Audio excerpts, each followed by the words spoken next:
അറിയും. എല്ലാവർക്കും നമസ്കാരം.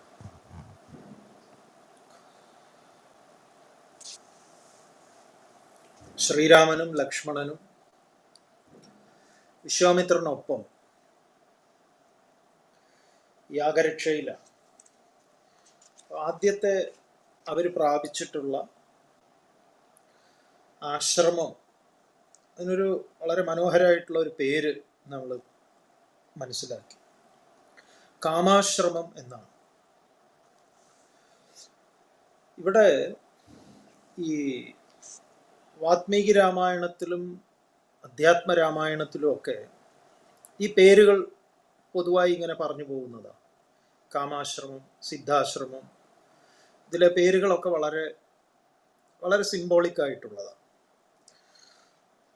എന്നാൽ നമ്മൾ വാസിഷ്ഠം കാണുന്ന സമയത്ത് വാസിഷ്ഠത്തിൽ ഇതിനൊക്കെ ഈ പ്രകരണങ്ങളായിട്ടാണ് പേര് നൽകിയിട്ടുള്ളത്. നമ്മൾ പരിചയപ്പെട്ടിട്ടുള്ളതാണ്. വൈരാഗ്യ പ്രകരണം, മുമുക്ഷു പ്രകരണം, ഇങ്ങനെ തുടങ്ങിയിട്ടുള്ളതാണ്. അപ്പം അതേസമയം ഇത് ഒരു സത്യാന്വേഷണവും കൂടിയാണ്. ഒരു സത്യാന്വേഷകനെ സംബന്ധിച്ച്, ജീവനെ സംബന്ധിച്ച്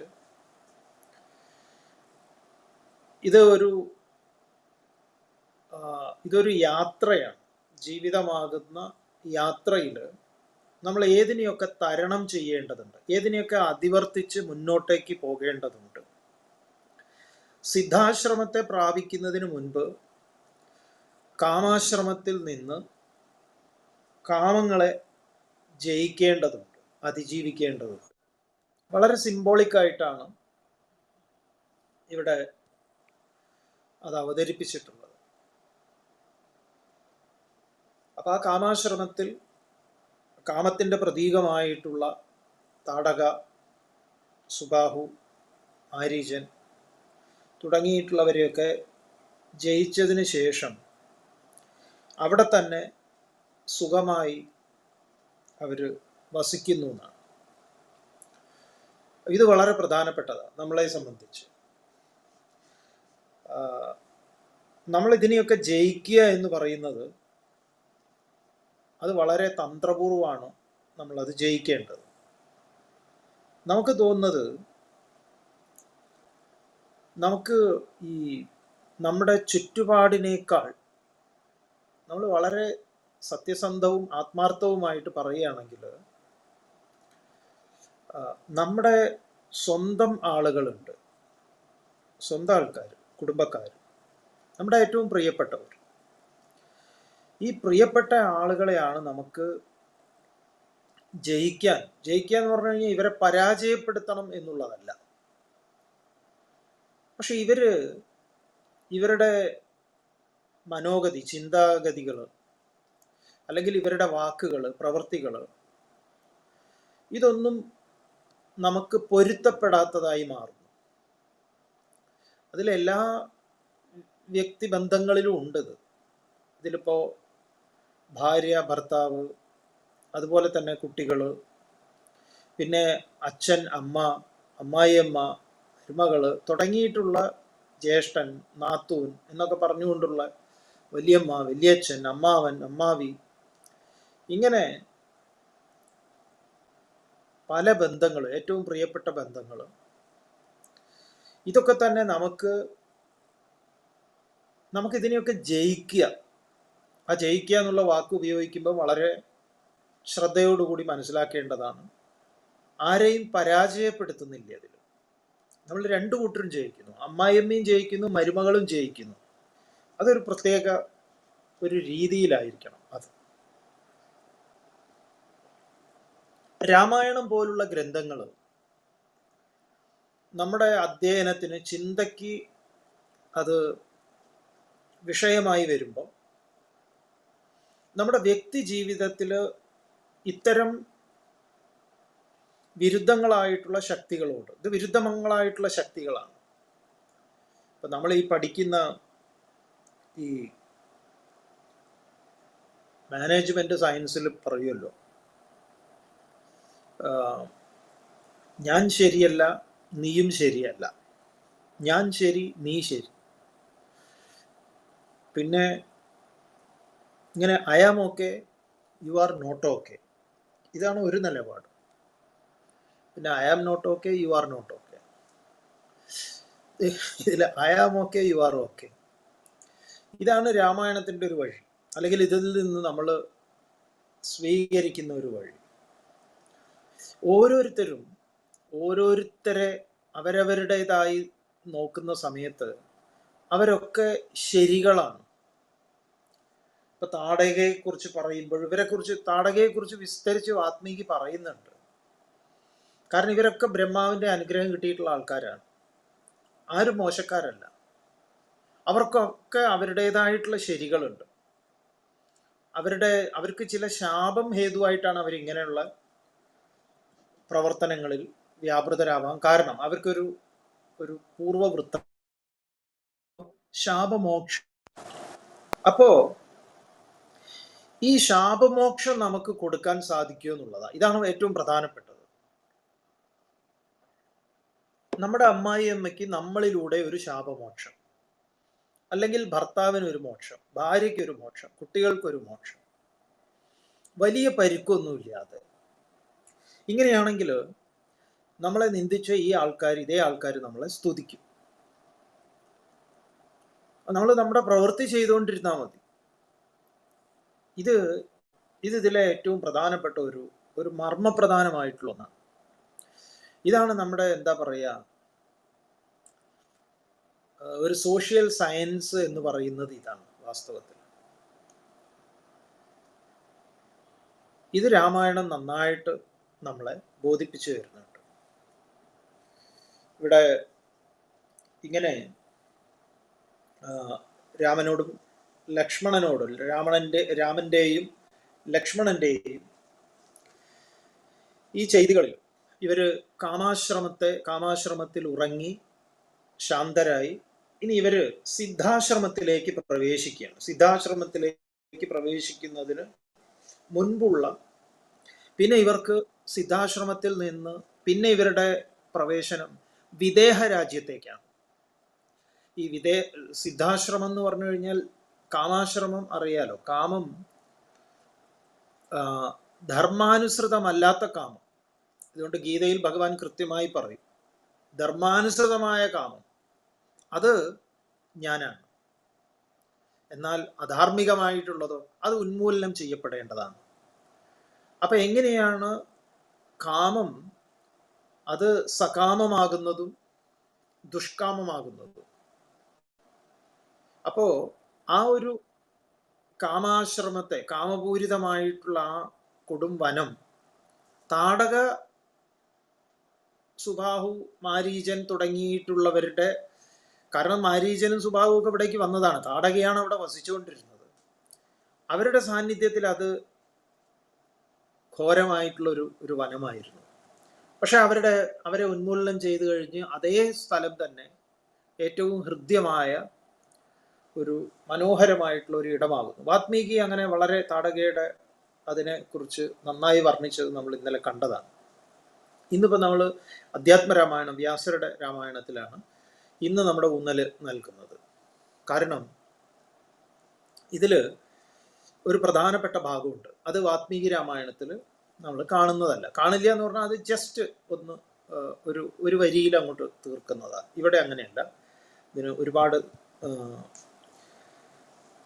ശ്ലോകങ്ങളെ വ്യാസർ അവതരിപ്പിക്കുന്നുണ്ട്. അപ്പോ ഈ രാമലക്ഷ്മണന്മാരോട് വിശ്വാമിത്രൻ അവരെ വളരെ സന്തോഷത്തോടുകൂടി അവരെ പൂജിച്ചു എന്ന് പറയാം. വിശ്വാമിത്രസ്തു സംപൂജ്യ പൂജാർഹം രഘുനന്ദനം അംഗേ നിവേശ്യ ചാലിംഗേ ഭക്തിയ ബാഷ്പാകുലേക്ഷണ ഭോജയിത്വാ സഹ ഭ്രാത്ര രാമം പക്വഫലാദപി പുരാണവാക്യേർ മധുരൈഹി നിനായ ദിവസത്രയം. 3 ദിവസത്തെ അവര് സന്തോഷമായിട്ട് കഴിച്ചു. എങ്ങനെയാണ്? രഘുനന്ദനം പൂജാർഹം വിശ്വാമിത്രം. വിശ്വാമിത്രൻ ശ്രീരാമനെയും അതുപോലെ തന്നെ ലക്ഷ്മണനെയും നന്നായി പൂജിച്ച് അങ്കേ നിവേശ്യ ഭക്തിയാ ബാഷ്പാകുലേക്ഷണ എന്നൊക്കെയാണ്, മടിയിലിരുത്തി എന്നാ പറയും. ശ്രീരാമനെ പിടിച്ച് മടിയിലിരുത്തി ആലിംഗനം ചെയ്ത് പക്വബലാധിപി ഭ്രാത്രാസഹ രാമം ഭോജയിത്വ, ലക്ഷ്മണനോടൊപ്പം നല്ല നല്ല ഫലമൂലാദികളെയൊക്കെ നൽകിക്കൊണ്ട് മധുരൈ പുരാണവാക്യൈ ദിവസത്രയം നിനായ, 3 ദിവസം ഇവർക്ക് കഥകളൊക്കെ പറഞ്ഞു കൊടുത്തുകൊണ്ട് അവരങ്ങനെ കഴിഞ്ഞു. അപ്പൊ ഈ വാത്മീകി പല കഥയും പറയുന്നുണ്ട്. വാത്മീകി രാമായണത്തില് കുറച്ചുകൂടെ കുറെ കാര്യങ്ങളൊക്കെ നമുക്ക് അവിടെ കാണാൻ സാധിക്കും. നമുക്കത് അടുത്ത ദിവസങ്ങളിൽ അത് പറയാം, എന്തൊക്കെയാണ് ഈ അധ്യാത്മരാമായണത്തിൽ പറയപ്പെട്ടിട്ടുള്ളത്. അതുപോലെ തന്നെ വാത്മീകി രാമായണത്തിൽ നമ്മൾ ഇങ്ങനെ അത് സൂചിപ്പിച്ചുകൊണ്ടാണ് മുന്നോട്ട് പോകുന്നത്. അപ്പൊ അത് പ്രത്യേകം എടുത്തു പറയും. ഇപ്പൊ നമ്മൾ നോക്കിക്കൊണ്ടിരിക്കണം അധ്യാത്മ. അങ്ങനെ ചതുർത്ഥേ ഹനി സംപ്രാപ്തേ കൗശികോ രാമമബ്രവീത് രാമ മഹായജ്ഞം ദ്രഷ്ടും ഗച്ഛാമഹേ വയം. രാമനോട് പറയാണ് 4-ാമത്തെ ദിവസം, 3 ദിവസം ഇവർ കഥയും പഴവർഗ്ഗങ്ങളൊക്കെ കഴിച്ച് നല്ല സുഖമായിട്ട് താടകാവധം കഴിഞ്ഞതിന് ശേഷം അവരങ്ങനെ സുഖമായി കഴിഞ്ഞു. എന്നിട്ട് തുടർന്ന് 4-ാമത്തെ ദിവസം രാവിലെ ആയ സമയത്ത് പറയാ, ഹേ രാമനോട് പറഞ്ഞു, കൗശിക രാമം അബ്രവീത്, വിശ്വാമിത്രൻ ശ്രീരാമനോട് പറഞ്ഞു, രാമ ഹേ രാമ, മഹായജ്ഞം ദ്രഷ്ടും വയം ഗച്ഛാമഹേ, നമുക്ക് വലിയൊരു യാഗത്തിൽ പങ്കെടുക്കേണ്ടതുണ്ട്, അതുകൊണ്ട് നമുക്ക് പോവാം എന്ന് പറയും. എവിടേക്കാണ് പോകാൻ ഉദ്ദേശിക്കുന്നത്? വിദേഹരാജനഗരെ ജനകസ്യ മഹാത്മന തത്ര മാഹേശ്വരം ചാപം അസ്തിന്യസ്തം പിനാകിന. അവിടെ വിദേഹരാജ്യനഗരെ, അപ്പൊ ഈ സിദ്ധാശ്രമം കഴിഞ്ഞ്, അപ്പൊ എന്താണ് സിദ്ധാശ്രമം? സിദ്ധാശ്രമം ഈ പേര് സൂചിപ്പിക്കുന്നത് പോലെ അത് സാധനയിലൂടെ എന്താണോ സാധകൻ അനുഷ്ഠിക്കുന്നത് അതിനെ കൈവരിക്കുന്ന അവസ്ഥയാണ് സിദ്ധാവസ്ഥ എന്ന് പറയുന്നത്. അല്ലാതെ തലയിൽ ജട പിടിച്ച് ഇങ്ങനെ കയ്യിൽ നിന്ന് ഭസ്മം എടുക്കും എന്നുള്ളതല്ല. അതായത് ഇപ്പൊ ഒരു ഡ്രൈവിംഗ് ഒരാൾ പഠിക്കുന്നു. അങ്ങനെ ഡ്രൈവിംഗ് പഠിക്കാൻ ഒരു ഗുരുവിന്റെ കീഴിൽ ശിക്ഷണത്തിൽ ഒരു ഡ്രൈവിംഗ് സ്കൂളിലൊക്കെ ചേർന്ന് അദ്ദേഹം അതൊക്കെ പഠിച്ചുകൊണ്ടിരിക്കുന്ന സമയത്ത് ആ ഡ്രൈവിംഗ് പഠിക്കുന്ന ആളെ നമുക്ക് വേണമെങ്കിൽ സാധകൻ എന്ന് പറയാം. ആ സാധന എന്താണ്? അദ്ദേഹം പാലിക്കേണ്ടുന്ന നിയമങ്ങളാണ്, rules and regulations, traffic rules ഉണ്ട്. അതേ ഒപ്പം തന്നെ കാറിന്റെ മെക്കാനിസവും അത്യാവശ്യം ബ്രേക്ക് ചെയ്ത് ക്ലച്ച് ചെയ്ത് ഗിയർ ചെയ്ത് നമുക്ക് അറിയണമല്ലോ. അപ്പൊ ഇത് എന്താ പറയുക, ഇതൊക്കെ ആള് പഠിക്കുകയും ചെയ്യുന്ന സമയത്ത് അദ്ദേഹം അനുഷ്ഠിക്കുന്നതാണ് സാധന. അതിനാണ് സാധന എന്ന് പറയുക. ഇനി ആള് ഈ സാധനയിലൂടെ ഏതൊരു എന്താണോ ചെയ്തുകൊണ്ടിരിക്കുന്നത്, അപ്പൊ ഈ ആളുടെ പേര് സാധകൻ എന്നാണ്. അപ്പൊ സാധകൻ സാധനയിലൂടെ ഏത് സാധ്യമാകാൻ വേണ്ടിയാണോ പ്രയത്നിക്കുന്നത് അത് സാധ്യമാകുന്ന സമയത്ത് അദ്ദേഹത്തിന്റെ പേരാണ് സിദ്ധൻ എന്ന് പറയുന്നത്. അതാണ് സിദ്ധൻ. ഒരു ഡ്രൈവർ ആവുന്നതോടുകൂടി ആള് സിദ്ധനാവുന്നു. സിദ്ധൻ എന്ന് പറഞ്ഞാൽ ഡ്രൈവറാണെന്ന് കരുതിയേക്കരുത്, അങ്ങനെ എഴുതിയും വെക്കരുത്. അങ്ങനെയാണ് ചില ഉദാഹരണമൊക്കെ പറഞ്ഞാൽ പിന്നെ നമ്മളിപ്പോ ഇതൊക്കെ കഴിഞ്ഞാൽ ചോദ്യോത്തര സമയത്ത് ചോദിക്കും, അല്ല സ്വാമി അപ്പൊ ഈ സിദ്ധൻ എന്ന് പറഞ്ഞാൽ ഡ്രൈവറാണോ സിദ്ധൻ എന്ന്? അങ്ങനെ ദയവ് ചെയ്ത് ചോദിച്ചേക്കരുത്. ചില സമയത്ത് നമ്മൾ ഈ ഉദാഹരണങ്ങളൊക്കെ പറയുമ്പോൾ വേണ്ടായിരുന്നു എന്ന് തോന്നിപ്പോവും ചോദ്യമൊക്കെ കേൾക്കുമ്പോഴേ. അപ്പൊ ചിലപ്പോൾ ചിലർ ഈ ഇത് പറയുമ്പോഴായിരിക്കും വരുന്നത്, ഡ്രൈവറാണ് സിദ്ധൻ എന്ന് പറയുമ്പോഴായിരിക്കാം. എന്തായാലും അപ്പോ ഈ നമുക്ക് ഇതേപോലെ തന്നെ ആധ്യാത്മിക മേഖലയിൽ നമ്മൾ ഈ മൂല്യങ്ങളെയൊക്കെ, നേരത്തെ പറഞ്ഞ മൂല്യങ്ങളെയൊക്കെ ഉൾക്കൊണ്ടുകൊണ്ട്, നമ്മൾ ഇന്നലെ പറഞ്ഞുവല്ലോ, നമ്മുടെ ആവനാഴി ശൂന്യമാക്കാതെ വെക്കുക.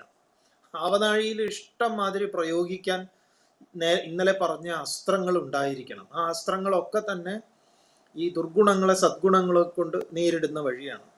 സ്നേഹം എന്ന് പറയുന്ന അസ്ത്രം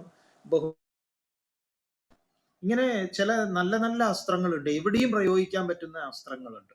ആ അസ്ത്രം കയ്യിലുണ്ടെങ്കിൽ വളരെ നല്ലതാണ്. പിന്നെ ഈ അസംഗം എന്ന് പറയുന്ന അസ്ത്രം, ഡിറ്റാച്ച്മെന്റ് ആകുന്ന അസ്ത്രം, അത് ഏറ്റവും പെർഫെക്റ്റ് ആണത്. അത് നിങ്ങൾക്ക് എവിടെയും ഉപയോഗിക്കാം. ആ ഒരൊറ്റ ആയുധം മതി, ഒരുമാതിരിപ്പെട്ടിടത്തൊക്കെ നിങ്ങൾക്ക് അതുകൊണ്ട് രക്ഷയുണ്ടാവും.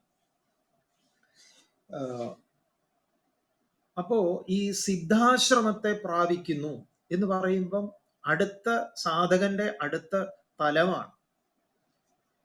പിന്നെ തുടർന്നിട്ടുള്ളതാണ് വിദേഹരാജ്യം എന്ന് പറയുന്നത്. വിദേഹരാജ്യം എന്ന് പറഞ്ഞു കഴിഞ്ഞാൽ തന്നെ എന്താ, ദേഹമില്ലാത്ത, ദേഹം ഒഴിഞ്ഞ എന്നാണ് വിദേഹം എന്ന് പറയുന്നത്. അതുകൊണ്ടാണ് സീതയ്ക്ക് വൈദേഹി എന്നാണ് പേര്. ദേഹമില്ലാത്തവളാണ്, വൈദേഹിയാണ്. ആ വിദേഹ രാജ്യത്തേക്ക് പോകുന്ന കാര്യത്തെക്കുറിച്ചാണ് പറയുന്നത്. വിദേഹരാജനഗരെ ജനകസ്യ മഹാത്മന തത്ര മാഹേശ്വരം ചാപം അസ്തിന്യസ്തം പിനാകിന.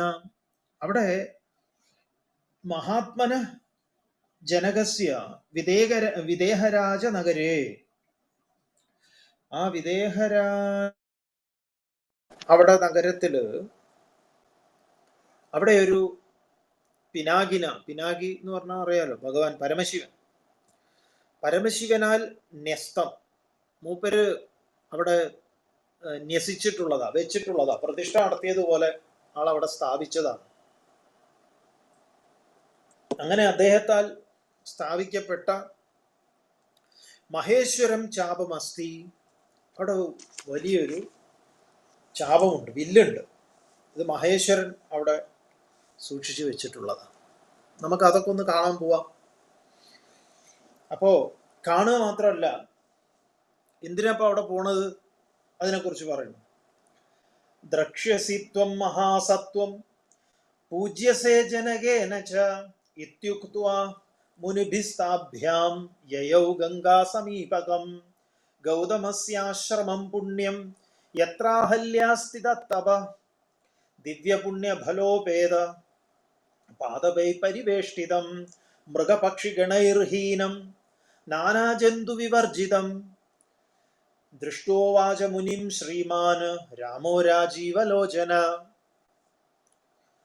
അപ്പൊ ഈ വിദേഹ രാജ്യത്തേക്ക് പോകുന്നതിന് മുൻപ് രാമനാൽ ചെയ്യപ്പെടേണ്ടുന്ന വളരെ വളരെ പ്രധാനപ്പെട്ട ഒരു ദൗത്യമുണ്ട്. ഈ ദൗത്യത്തിന് വാത്മീകിയേക്കാൾ പ്രാധാന്യം വേദവ്യാസര് അധ്യാത്മരാമായണത്തിൽ നടത്തുന്നുണ്ട്. എന്താണ് പറയുന്നു? നിനക്ക് രാമ അവിടെ പോയി കഴിഞ്ഞാൽ ഈ വില്ല് മഹാസത്വം ത്വം ദ്രക്ഷ്യസി, ഇത് ഏറ്റവും ഏറ്റവും സത്വഗുണമാർന്നതായിട്ടുള്ളതാണ്. ത്രയംബകമാണ്, പരമശിവന്റെ വില്ലാണ്. അതെന്താണത്? പ്രണവം തന്നെയാണ്. അതുകൊണ്ടാണ് ത്രയംബകം എന്ന് പറയുന്നതിന്. ആ ഊമ, അതാണ് ത്രയംബകം, പ്രണവം. പ്രണവോ ധനു എന്ന, പ്രണവമാകുന്ന ധനുസ്, മഹാസ്ത്രം എന്ന് പറഞ്ഞാൽ അതാണ്. അപ്പൊ മഹാസത്വം ത്വം ദ്രക്ഷ്യസി, നിനക്കതിനെ കാണാം, നീ അത് കാണും. ദ്രക്ഷ്യസി എന്ന് പറഞ്ഞാൽ ത്വം ദ്രക്ഷ്യസിയാണ്, നീ അതിനെ കാണും രാമ, നീ അതിനെ കാണും. മാത്രമല്ല ജനകേന പൂജ്യസേച്ച, ജനകനാൽ രാമൻ അങ്ങ് പൂജിക്കപ്പെടുകയും ചെയ്യും. ഇങ്ങനെ പറഞ്ഞിട്ട് ഇത് ഉക്തുവ താഭ്യാം മുനിഭി ഗംഗാ സമീപകം പുണ്യം ഗൗതമസ്യ ആശ്രം യയൗ. ഇങ്ങനെ പറഞ്ഞു, രാമനോട് പറഞ്ഞു, നമുക്ക് അങ്ങോട്ടേക്ക് പോവാം, അവിടെ അത് കാണും. പിന്നെ അതേസമയം ജനകൻ നമ്മളെ എതിരേൽക്കും, ജനകനാൽ പൂജിക്കപ്പെടുകയും ചെയ്യും. അതുകൊണ്ട് ഗൗതമന്റെ ആശ്രമത്തിലേക്ക് നമുക്ക് പോവാം, ഗംഗാതീരത്തുള്ള ഗൗതമന്റെ ആശ്രമത്തിൽ പോവാം. അവിടെ എത്ര അഹല്യ തപസ്ഥിത ദിവ്യപുണ്യ ഫലോപേത പാദപൈഹി, അവിടെ ഈ ഗൗതമന്റെ ആശ്രമം എന്ന് പറയുന്നത് വളരെ വളരെ ദിവ്യങ്ങളായിട്ടുള്ള ഫലമൂലാദികളെ കൊണ്ട് നിറഞ്ഞിട്ടുള്ള, പരിവേഷ്ടിതം നിറഞ്ഞിട്ടുള്ളത്. അവിടെ മൃഗപക്ഷി ഗണൈഹീനം, എന്നാൽ ഈ ഫലമൂലാദികളെയൊക്കെ അനുഭവിക്കാനുള്ള മൃഗങ്ങള്, പക്ഷികള്, ഇതൊക്കെ ഉണ്ടോ? അതില്ലാതെ തന്നെ, അതൊന്നും ഇല്ല അവിടെ. നാനാ ജന്തു വിവർജിതം, എന്നാൽ ഒരു ജന്തുക്കളും ഇല്ല. ഇതൊക്കെ യഥേഷ്ടമുണ്ട്. അപ്പോ ഇത് രാമൻ കണ്ടു. ഇതെല്ലാം കൂടെ കണ്ടപ്പം രാമൻ രാജീവലോചന മുനിം ഉവാച, ആ രാമൻ വിശ്വാമിത്രനോട് ചോദിച്ചു. ഈ വിശ്വാമിത്രനോട് ഇങ്ങനെ ഓരോരോ സ്ഥലങ്ങളെക്കുറിച്ചും ശ്രീരാമൻ ചോദിക്കുന്നത് ഏറ്റവും കൂടുതലുള്ളത് വാത്മീകി രാമായണത്തിലാണ്. എന്ത് കണ്ടാലും രാമൻ ഉടനെ ചോദ്യമാണ് വിശ്വാമിത്രനോട്, ഇതേതാണ് ഈ സ്ഥലം, അല്ലെങ്കിൽ ആരാണ് ഇയാള്, എന്തുകൊണ്ട് ഇയാൾ ഇങ്ങനെയായി എന്നുള്ള കഥകൾ മുഴുവൻ ചോദിക്കാറ്. ഇതാണ് വാത്മീകി രാമായണത്തിന്റെ ഏറ്റവും വലിയ ഒരു പ്രത്യേകത. അപ്പോ ഈ പൂർവവൃത്താന്തം മുഴുവൻ വിശ്വാമിത്രൻ രാമനും ലക്ഷ്മണനും പറഞ്ഞു കൊടുക്കും. ഇവിടെ ഇത് തന്നെയാണ് അതിന്റെ ഫോർമാറ്റ്. ഏതായാലും ഇവിടെ ചോദിക്കുന്നു, രാമൻ തന്നെ ചോദിക്കുന്നു. എന്താ ചോദിക്കുന്നത്? കസ്യൈതദാശ്രമം പദം ഭാതി ഭാസ്വച്ഛുഭം മഹത് പത്രപുഷ്പഫലൈർയുക്തം ജന്തുഭി പരിവർജിതം ആഹ്ലാദയതി മേ ചേതോ ഭഗവൻ ബ്രൂഹി തത്വത. ഹേ ഭഗവൻ, ബ്രൂഹി തത്വത, എനിക്ക് ഇതിന്റെ നിജസ്ഥിതിയെ പറഞ്ഞു തന്നാലും. ഏതത് ആശ്രമം കസ്യ, കസ്യ ആശ്രമം ഏതത്, ആരുടേതാണ് ഈ ആശ്രമം? ഇതാണെങ്കിലോ ഭാസ്വത് മഹത് ഭാതി, ഇതിങ്ങനെ അങ്ങേയറ്റം പ്രശോഭിക്കുന്നു. എന്തൊരു രസമാണ് ഇത് കാണാൻ. രാമൻ പറയുന്നത് തന്നെ പത്രപുഷ്പ ഫലയുക്തം, ഇതിന്റെ ഇലകൾ കാണാൻ, പൂക്കൾ കാണാൻ, ഇതൊക്കെ കാണാൻ തന്നെ അതിമനോഹരം. എന്നാൽ ഇവിടെയോ ജന്തുബി പരിവർജിതം, ഇതിനെയൊന്നും അനുഭവിക്കാനുള്ള ഒരു ജന്തുക്കളെയും ഇവിടെ കാണുന്നുമില്ല. എനിക്ക് അങ്ങേയറ്റം മേ ചേത ആഹ്ലാദയതി എന്ന് പറയും. എനിക്ക് ഭയങ്കര സന്തോഷമായി ഇവിടെ. അങ്ങനെ ഹേ ഭഗവന് തത്വത ബ്രൂഹി, എനിക്കിതിൻ്റെ നിജസ്ഥിതിയെക്കുറിച്ച് പറഞ്ഞു തന്നാലും. ആരുടേതാണിത്, എന്താണ് ഈ ആശ്രമം, ഇവിടെ ഇങ്ങനെ ജന്തുക്കളൊന്നും ഇല്ലാതിരിക്കാനുള്ള കാരണം എന്താണ് എന്നൊക്കെ. അപ്പൊ വിശ്വാമിത്രൻ പറയുന്നതാ. വിശ്വാമിത്ര ഉവാച ശൃണു മേ രാമപുരാവൃത്തം ഗൗതമോ ലോകവിശ്രുത സർവധർമ്മഭൃതാം ശ്രേഷ്ഠ തപസാരാധയൻ ഹരിം തസ്മൈ ബ്രഹ്മാ ദദൗ കന്യാം അഹല്യാം ലോകസുന്ദരീം ബ്രഹ്മചര്യേണ സന്തുഷ്ട ശുശ്രൂഷണപരായണാം തയാ സാർദ്ധമിഹാവാത്സീത് ഗൗതമസ്തപസാം വര ശക്രസ്തു താം ദർശയിതും അന്തരം പ്രേപ്സുരന്വഹം കദാചിന്മുനിവേഷേണ ഗൗതമേ നിർഗതേ ഗൃഹാത് ദർശയിത്വാദ നിരഗാത് ത്വരിതം മുനിരപ്യഗാത് ദൃഷ്ട്വായാന്തം സ്വരൂപേണ മുനി പരമകോപന പപ്രച്ഛ കസ്ത്വം ദുഷ്ടാത്മന് മമ രൂപധരോധമ സത്യം ബ്രൂഹി ന ചേത് ഭസ്മ കരിഷ്യാമി ന സംശയ സോബ്രവീത് ദേവരാജോഹം പാഹി മാം കാമകിങ്കരം. ഇത് വളരെ രസകരമായിട്ടുള്ള ഒരു കഥയാണ്. വളരെ സങ്കടം തോന്നുന്ന ഒരു കഥയും കൂടിയാണ്. ചിലപ്പോൾ നമുക്ക് ഒരു ഒരു ഒരു ദയനീയാവസ്ഥയൊക്കെ തോന്നും. എന്താണ് കഥ പറയുന്നത്? അപ്പൊ രാമൻ ചോദിച്ചുവല്ലോ, ആരുടെയാണ് ഈ ആശ്രമം, എന്താണ് ഏതാണെന്നൊക്കെ. അതിന് വിശ്വാമിത്രൻ മറുപടി പറയുകയാണ്. ശൃണു രാമ പുരാവൃത്തം, ഞാൻ പറഞ്ഞു തരാം, ഇതിൻ്റെ ഒരു ബാക്ക്ഗ്രൗണ്ട് പറഞ്ഞു തരാം. പുരാവൃത്തം എന്ന് പറഞ്ഞാൽ അതിൻ്റെ പഴങ്കഥ, അതിൻ്റെ ഒരു പഴയ കാര്യം ഞാൻ പറഞ്ഞു തരാം. സർവധർമ്മഭൃതാം ശ്രേഷ്ഠ ലോകവിശ്രുത ഗൗതമ. സർവധർമ്മഭൃതാം ശ്രേഷ്ഠ, സർവധർമ്മങ്ങളുടെയും രഹസ്യമറിഞ്ഞിട്ടുള്ള, അതിനെ ധരിച്ചിട്ടുള്ള, ഇതാണ് നമ്മൾ ആദ്യം മനസ്സിലാക്കേണ്ടുന്നതാണ്. ആ ഗൗതമനെ കുറിച്ച് പറയുന്ന സമയത്ത് തന്നെ ഉപയോഗിക്കുന്ന ഒരു വാക്കുണ്ട്, അതിൽ പിന്നെ കോംപ്രമൈസ് ഇല്ല. അങ്ങനെയുള്ള എന്താണ് താപസന്റെ കാര്യം പറയും.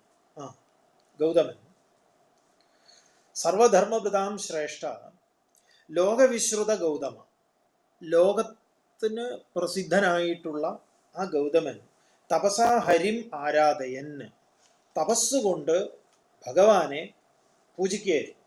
അങ്ങനെ പൂജിച്ചുകൊണ്ടിരിക്കുന്ന അദ്ദേഹത്തിൻ്റെ കഠിനമായ ബ്രഹ്മചര്യേണ സന്തുഷ്ട ബ്രഹ്മ, അദ്ദേഹത്തിൻ്റെ ആ വ്രതാനുഷ്ഠാനങ്ങളിലൊക്കെ സന്തുഷ്ടനായിട്ടുള്ള ബ്രഹ്മാവ്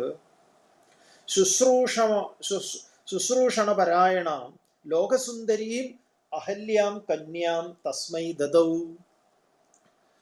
അങ്ങനെ ശുശ്രൂഷിക്കുന്നതിൽ അഗ്രഗണ്യയും എന്നാൽ ലോകസുന്ദരി പട്ടം കിട്ടിയിട്ടുള്ളതാണ്. അങ്ങനെ ലോകസുന്ദരിയായിട്ടുള്ള എന്താ പറയുക, മിസ് യൂണിവേഴ്സിന് പേര് അന്നത്തെ ലോകസുന്ദരി പട്ടം കിട്ടിയത് അഹല്യക്കാണ്. അഹല്യ കന്യ തസ്മൈ ദദൗ, ഗൗതമനായിക്കൊണ്ട് ബ്രഹ്മാവിൻ്റെ മകളാണ്. അങ്ങനെ ബ്രഹ്മാവ് ആ അഹല്യയെ തന്നെ നൽകി. അങ്ങനെ അഹല്യയെ കിട്ടിയതോടുകൂടി ഈ ഗൗതമൻ വളരെ സന്തോഷമായിട്ട് തയാസാർദ്ധമിഹാവാത്സീത് ഗൗതമസ്തപസാം വര ശക്രസ്തു സാം ദർശയിത്യം അന്തരം പ്രേപ്സുരന്വഹം. അപ്പോ അവരോട് കൂടിയിട്ട് ഗൗതമൻ സന്തോഷമായിട്ട് അങ്ങനെ അവിടെ വസിച്ചു. അപ്പോഴാണ് നമ്മുടെ ആര് ദേവേന്ദ്രൻ ശക്കറൻ മൂപ്പർക്ക് താൻ ദർശയിതു, അവരെ കണ്ടു കഴിഞ്ഞപ്പം അവരെ ഒന്ന് വശത്താക്കണം. ശരിക്കു പറഞ്ഞാൽ ദർശയിതും എന്നുള്ളതിന് അവരെ കബളിപ്പിക്കുക, അവരെ വഞ്ചിക്കുക, ഇങ്ങനെയൊക്കെയുള്ള ഒരു ഉദ്ദേശത്തിലാണ്. ആ ഉദ്ദേശത്തോടു കൂടി തന്നെ അവിടെ ഒരു എന്താണ് അന്തരം അന്വഹം പ്രേപ്സു, അവിടെ അവരെ പ്രാപിക്കാനായിട്ട് മൂപ്പര് കാത്തിരുന്നു. എങ്ങനെയാണ് അത് സാധിച്ചെടുക്കുക എന്നുള്ളത്. അങ്ങനെ മൂപ്പര് അതിന് ഉപായവും കണ്ടെത്തി. കഥാചിത് മുനിവേഷേണ ഗൗതമേ നിർഗതേ ഗൃഹാത്, അവിടെ മൂപ്പര് എന്ത് ചെയ്തു, ഒരു ഫാൻസി ഡ്രസ്സ് തന്നെ എടുപ്പിച്ച് ഗൗതമൻ്റെ വിഗ്ഗൊക്കെ വെച്ച് ഗൗതമനെ പോലെ വേഷമൊക്കെ ധരിച്ച് കണ്ടാൽ ഗൗതമൻ എന്ന് തോന്നുന്ന വിധത്തിൽ മൂപ്പരൊരു ഡ്യൂപ്ലിക്കേറ്റ് ഗൗതമനായി. എന്നിട്ട് വീട്ടിൻ്റെ ഉള്ളിൽ കയറി എന്ന നിരകാത് ത്വരിതം മുനിരപ്യകാത്, മുനി പുറത്തു പോയ സമയത്ത് ഇയാള് അതിൻ്റെ ഉള്ളിൽ കയറി അവരോടൊപ്പം രമിച്ചു. എന്നിട്ടോ ഇതാ പറയുന്നു, ഈ മുനി വന്ന സമയത്ത് മുനിയ അപ്പം അവിടെ വരികയും ചെയ്തു. വന്നപ്പോൾ ഇദ്ദേഹം പതുക്കെ രക്ഷപ്പെടുകയാണ്. രക്ഷപ്പെടുന്ന ഇന്ദ്രനെ ഗൗതമൻ കൈയോടെ പിടികൂടുന്നു. ദൃഷ്ട്വായാന്തം സ്വരൂപേണ മുനി പരമകോപന അപ്രച്ച കസ്ത്വം ദുഷ്ടാത്മന് മമ രൂപധരൂ അധമ, എൻ്റെ രൂപം ധരിച്ച അധമ നീ ആരാണ്? എന്താണ് നിന്റെ ഉദ്ദേശമൊക്കെ മനസ്സിലായി. അപ്പൊ ഏതായാലും ഗൗതമൻ പറയുക, മര്യാദയ്ക്ക് സത്യം പറഞ്ഞു. സത്യം ബ്രൂഹിന ചെയ്ത്, നീ സത്യം പറയുന്നില്ല എങ്കിൽ ഭസ്മ കരിഷ്യാമി, ഞാൻ നിന്നെ ഭസ്മമാക്കും. എന്നാ സംശയം വേണ്ട, നിന്റെ കാര്യം കട്ട പുകയാണെന്നാ. പിന്നെ ഭസ്മായി കഴിഞ്ഞ ഒരു പുക മാത്രമല്ലേ ഉണ്ടാവുള്ളൂ. അതുകൊണ്ട് അവൻ സഹ അബ്രവീത്, ഉടനെ പറഞ്ഞു, മര്യാദക്കാരനായിട്ട് പറഞ്ഞു, അഹം ദേവരാജ, ഞാൻ ദേവേന്ദ്രനാണെന്ന് പറയാം. ഇതാണ് മൂപ്പരുടെ കയ്യിലിരിപ്പ്. പാഹിമാം കാമകിങ്കരം, ഞാൻ കാമകിങ്കരനുമാണ്. എന്തുകൊണ്ട്? ഞാൻ അങ്ങനെയായിപ്പോയി, എന്ത് ചെയ്യാനാണ്? അതുകൊണ്ട് എന്നെ രക്ഷിക്കണം എന്ന് പറയാം. ഞാൻ ദേവേന്ദ്രനാണ്, എന്നെ രക്ഷിക്കണം. അപ്പൊ എന്തായാലും മുനി കൃതം ജുഗുപ്സിതം കർമ്മ മയാ കുൽസിത ചേതസ ഗൗതമ ക്രോധതാമ്രാക്ഷ ശശാപ ദിവിജാധിപം.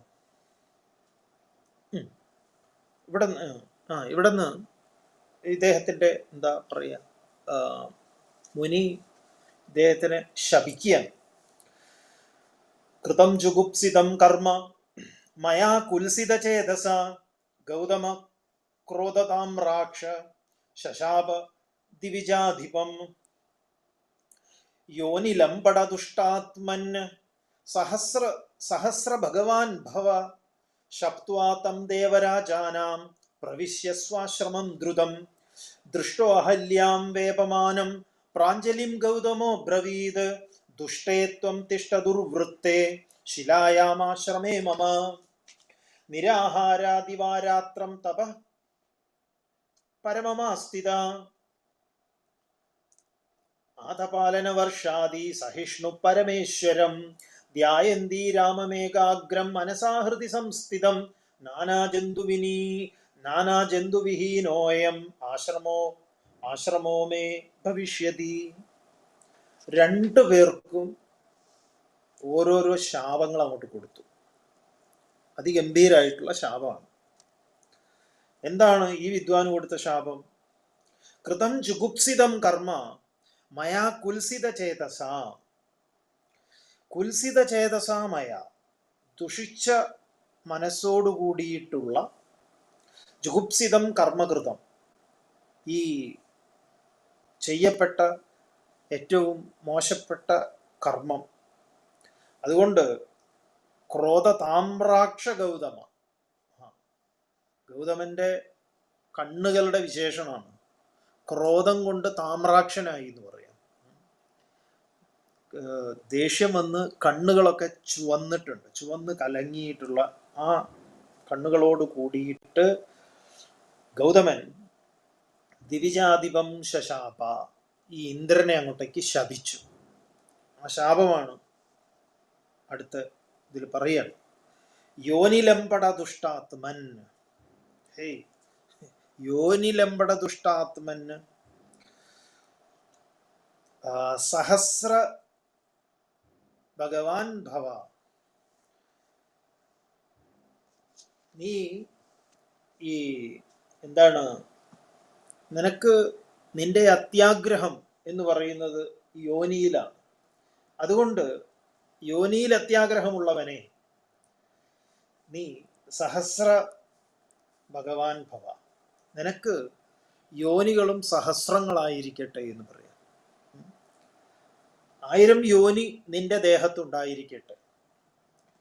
തം ദേവരാജാനാം ശപ്തുവ, അങ്ങനെ ദേവേന്ദ്രനെ അങ്ങോട്ടേക്ക് ശപിച്ചു. ഉടനെ തന്നെ ആശ്രമത്തിലേക്ക് പ്രവേശിച്ചു. ആശ്രമത്തിൽ പ്രവേശിച്ചപ്പോഴോ അവിടെ വേപമാനം പ്രാഞ്ജലിം, അങ്ങനെ പേടിച്ച് വിറച്ചുകൊണ്ട് അഹല്യയെ കണ്ടു. ആ അഹല്യയോട് പറഞ്ഞു, ദുഷ്ടേ ദുർവൃത്തെ, നീ ദുഷിച്ചവളാണ്, അതുപോലെ തന്നെ ദുർവൃത്തയുമാണ്. നീ എന്ത് ചെയ്യണം? നിനക്കുള്ള ശാപം ഇതാണ്. ത്വം മമ ആശ്രമേ ശിലായാം തിഷ്ഠ, നീ എൻ്റെ ആശ്രമത്തിൽ ഒരു ശിലയായി തീരട്ടെ, ശിലയായിട്ടിരിക്കുക. എപ്പോ ഇനി അങ്ങോട്ടേക്ക് ദിവാരാത്രം നിരാഹാര പരമം തപ ആസ്ഥിത, രാവും പകലും ഇനി നിനക്ക് എന്താണ്? നിരാഹാരം, ആഹാരമൊന്നുമില്ല, വായുഭക്ഷണം. പരമം തപ ആസ്ഥിത, കഠോരമായിട്ടുള്ള തപസ്സിനെ ആചരിക്കുക. മാത്രമല്ല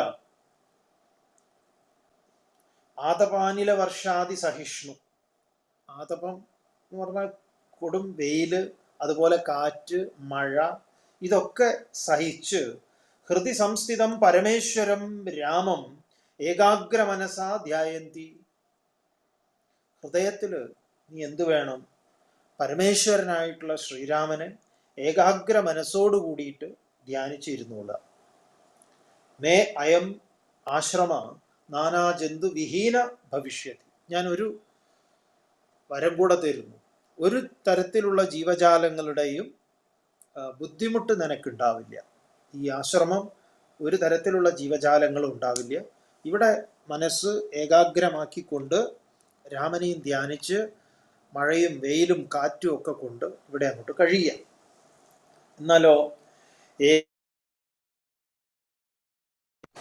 ഏവം വർഷസഹസ്രേഷു ഹ്യനീകേഷു ഹനീകേഷു ഗതേഷു ച രാമോ ദാശരഥി ശ്രീമാൻ ആഗമിഷ്യതി സാനുജ യഥാ ത്വദാശ്രയശിലാം പാദാഭ്യാം ക്രമിഷ്യതി തദൈവ ദൂതപാപാത്വം രാമം സംപൂജ്യ ഭക്തിത. പറയുന്നു, ഇങ്ങനെയായി കഴിഞ്ഞാൽ ഏവം അനേകേഷു വർഷസഹസ്രേഷു ഗതേഷു, പറയണം അനേകായിരം വർഷസഹസ്രങ്ങൾ എന്ന് പറഞ്ഞാൽ കോടിക്കണക്കിന് വർഷങ്ങളായിരിക്കും കഴിയുമ്പോൾ ശ്രീരാമൻ, ശ്രീമാൻ ദാശരഥി രാമ, ശ്രീമാനും ശ്രീയുള്ളവനും ദശരഥപുത്രനുമായിട്ടുള്ള രാമൻ സാനുജം ആഗമിഷ്യതി, അനുജനോടുകൂടി വരും. ത്വദാശ്രയശിലാം പാദാഭ്യാം യഥാ ആക്രമിഷ്യതി, ആ സമയത്ത് ഈ ഏതൊരു ശിലയായിട്ടാണോ നീ ഇപ്പൊ ഇരിക്കുന്നത് ആ ശിലയിൽ രാമൻ സ്പർശിക്കും. തഥാ ഏവ ദൂതപാപാത്വം ഭക്തിത രാമം സംപൂജ്യ, ആ സമയത്ത് നിന്റെ പാപങ്ങളൊക്കെ തീരും. തീർന്നു കഴിഞ്ഞാൽ ഭക്തിപൂർവം നീ രാമനെ പൂജിക്കണം. എന്നിട്ടോ പരിക്രമ്യ നമസ്കൃത്യ സ്തുത്വ, ഇങ്ങനെ രാമനെ നീ എന്താ പറയുക, നമസ്കാരാദികളും ഇത്യാദികളൊക്കെ ചെയ്തുകൊണ്ട് നനാമ രാഘവോഹല്യാം രാമോഹമിതി ചാബ്രവീത് തതോ ദൃഷ്ട്വാ രഘുശ്രേഷ്ഠം പീതകൗശേയവാസസം ചതുർഭുജം. ഇങ്ങനെ രാമൻ എന്ത് ചെയ്തു എന്ന് പറഞ്ഞു കഴിഞ്ഞാൽ, ഇങ്ങനെ മുനി ഇങ്ങനെ പറഞ്ഞ സമയത്ത് രാമൻ ഇതേപോലെ ചെയ്തു. ആ സമയത്തുള്ള ഇത് പറയാണ്.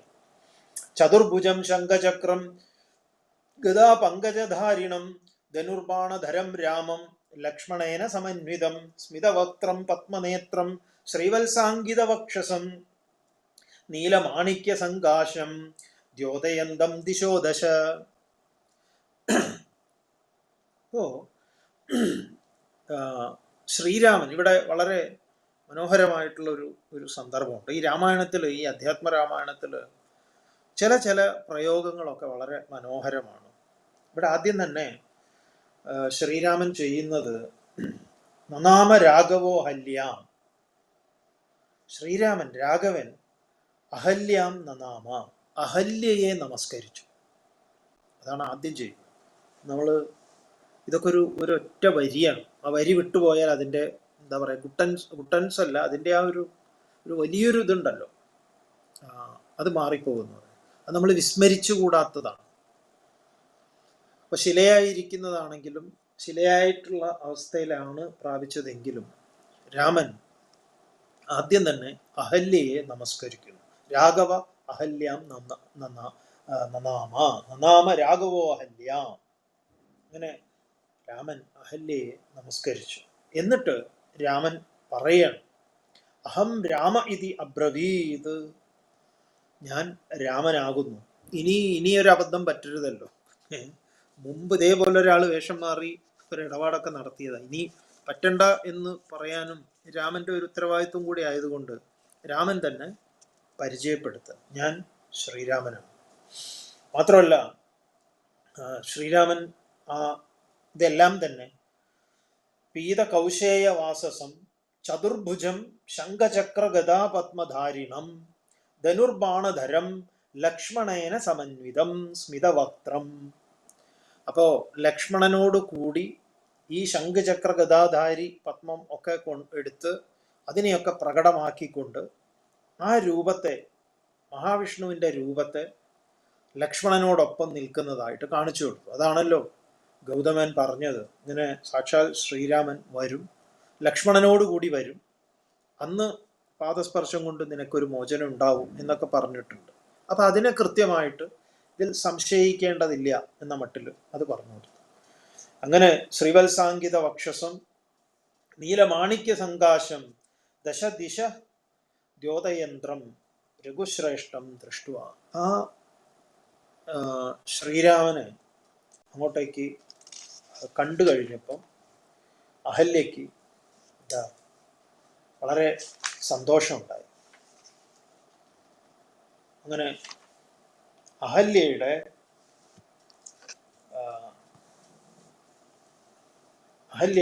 സ്തുതിയാണ് ഇത്. വളരെ എന്താ പറയുക, ഇങ്ങനെ നമ്മൾ കഴിഞ്ഞ ദിവസങ്ങളിലൊക്കെ ഈ എന്തുകൊണ്ട് അധ്യാത്മരാമായണം എന്ന് നമ്മൾ ഇടയ്ക്കിടയ്ക്ക് പറയുന്നത് ഇതാണ്. ഈ രാമായണത്തിലെ ഓരോ കഥാപാത്രങ്ങൾ ആരാണെങ്കിലും അവരെ കൊണ്ടൊക്കെ തന്നെ വ്യാസര് രാമൻ ആരാണെന്ന് പറയിപ്പിച്ചിട്ടുണ്ട്. അത് രാവണനെ കൊണ്ടും പറയിപ്പിച്ചിട്ടുണ്ട്. അത് ഇതിൻ്റെ ഒരു നമ്മൾ കാണും. ഇപ്പൊ ഇതുവരെ ഉള്ളതിൽ എല്ലാവരും കൊന്ന താടക വരെ സ്തുതിച്ചിട്ടാണ് പോകുന്നത്. പിന്നീട് ജനിക്കുന്ന ശരീരം. അപ്പോൾ ആ ഒരു ദൗത്യം വ്യാസര് ഇതിൽ തുടർന്ന് കൊണ്ടുപോകുന്ന ഒന്നാണ്. ഇത് ഗംഭീരമായിട്ടുള്ള സ്തുതിയാണ് അഹല്യയുടെ സ്തുതി. അഹല്യ ശ്രീരാമനെ സ്തുതിക്കുന്നു. അഹല്യോവാച അഹോ കൃതാർത്ഥോസ്മി ജഗന്നിവാസത്തെ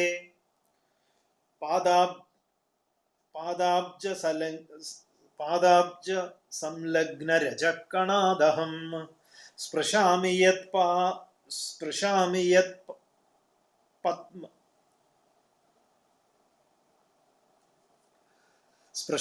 യത് പത്മജശങ്കരാദിഭിർ വിമൃഗ്യതേ രന്ദിതമാനസൈ സദാ.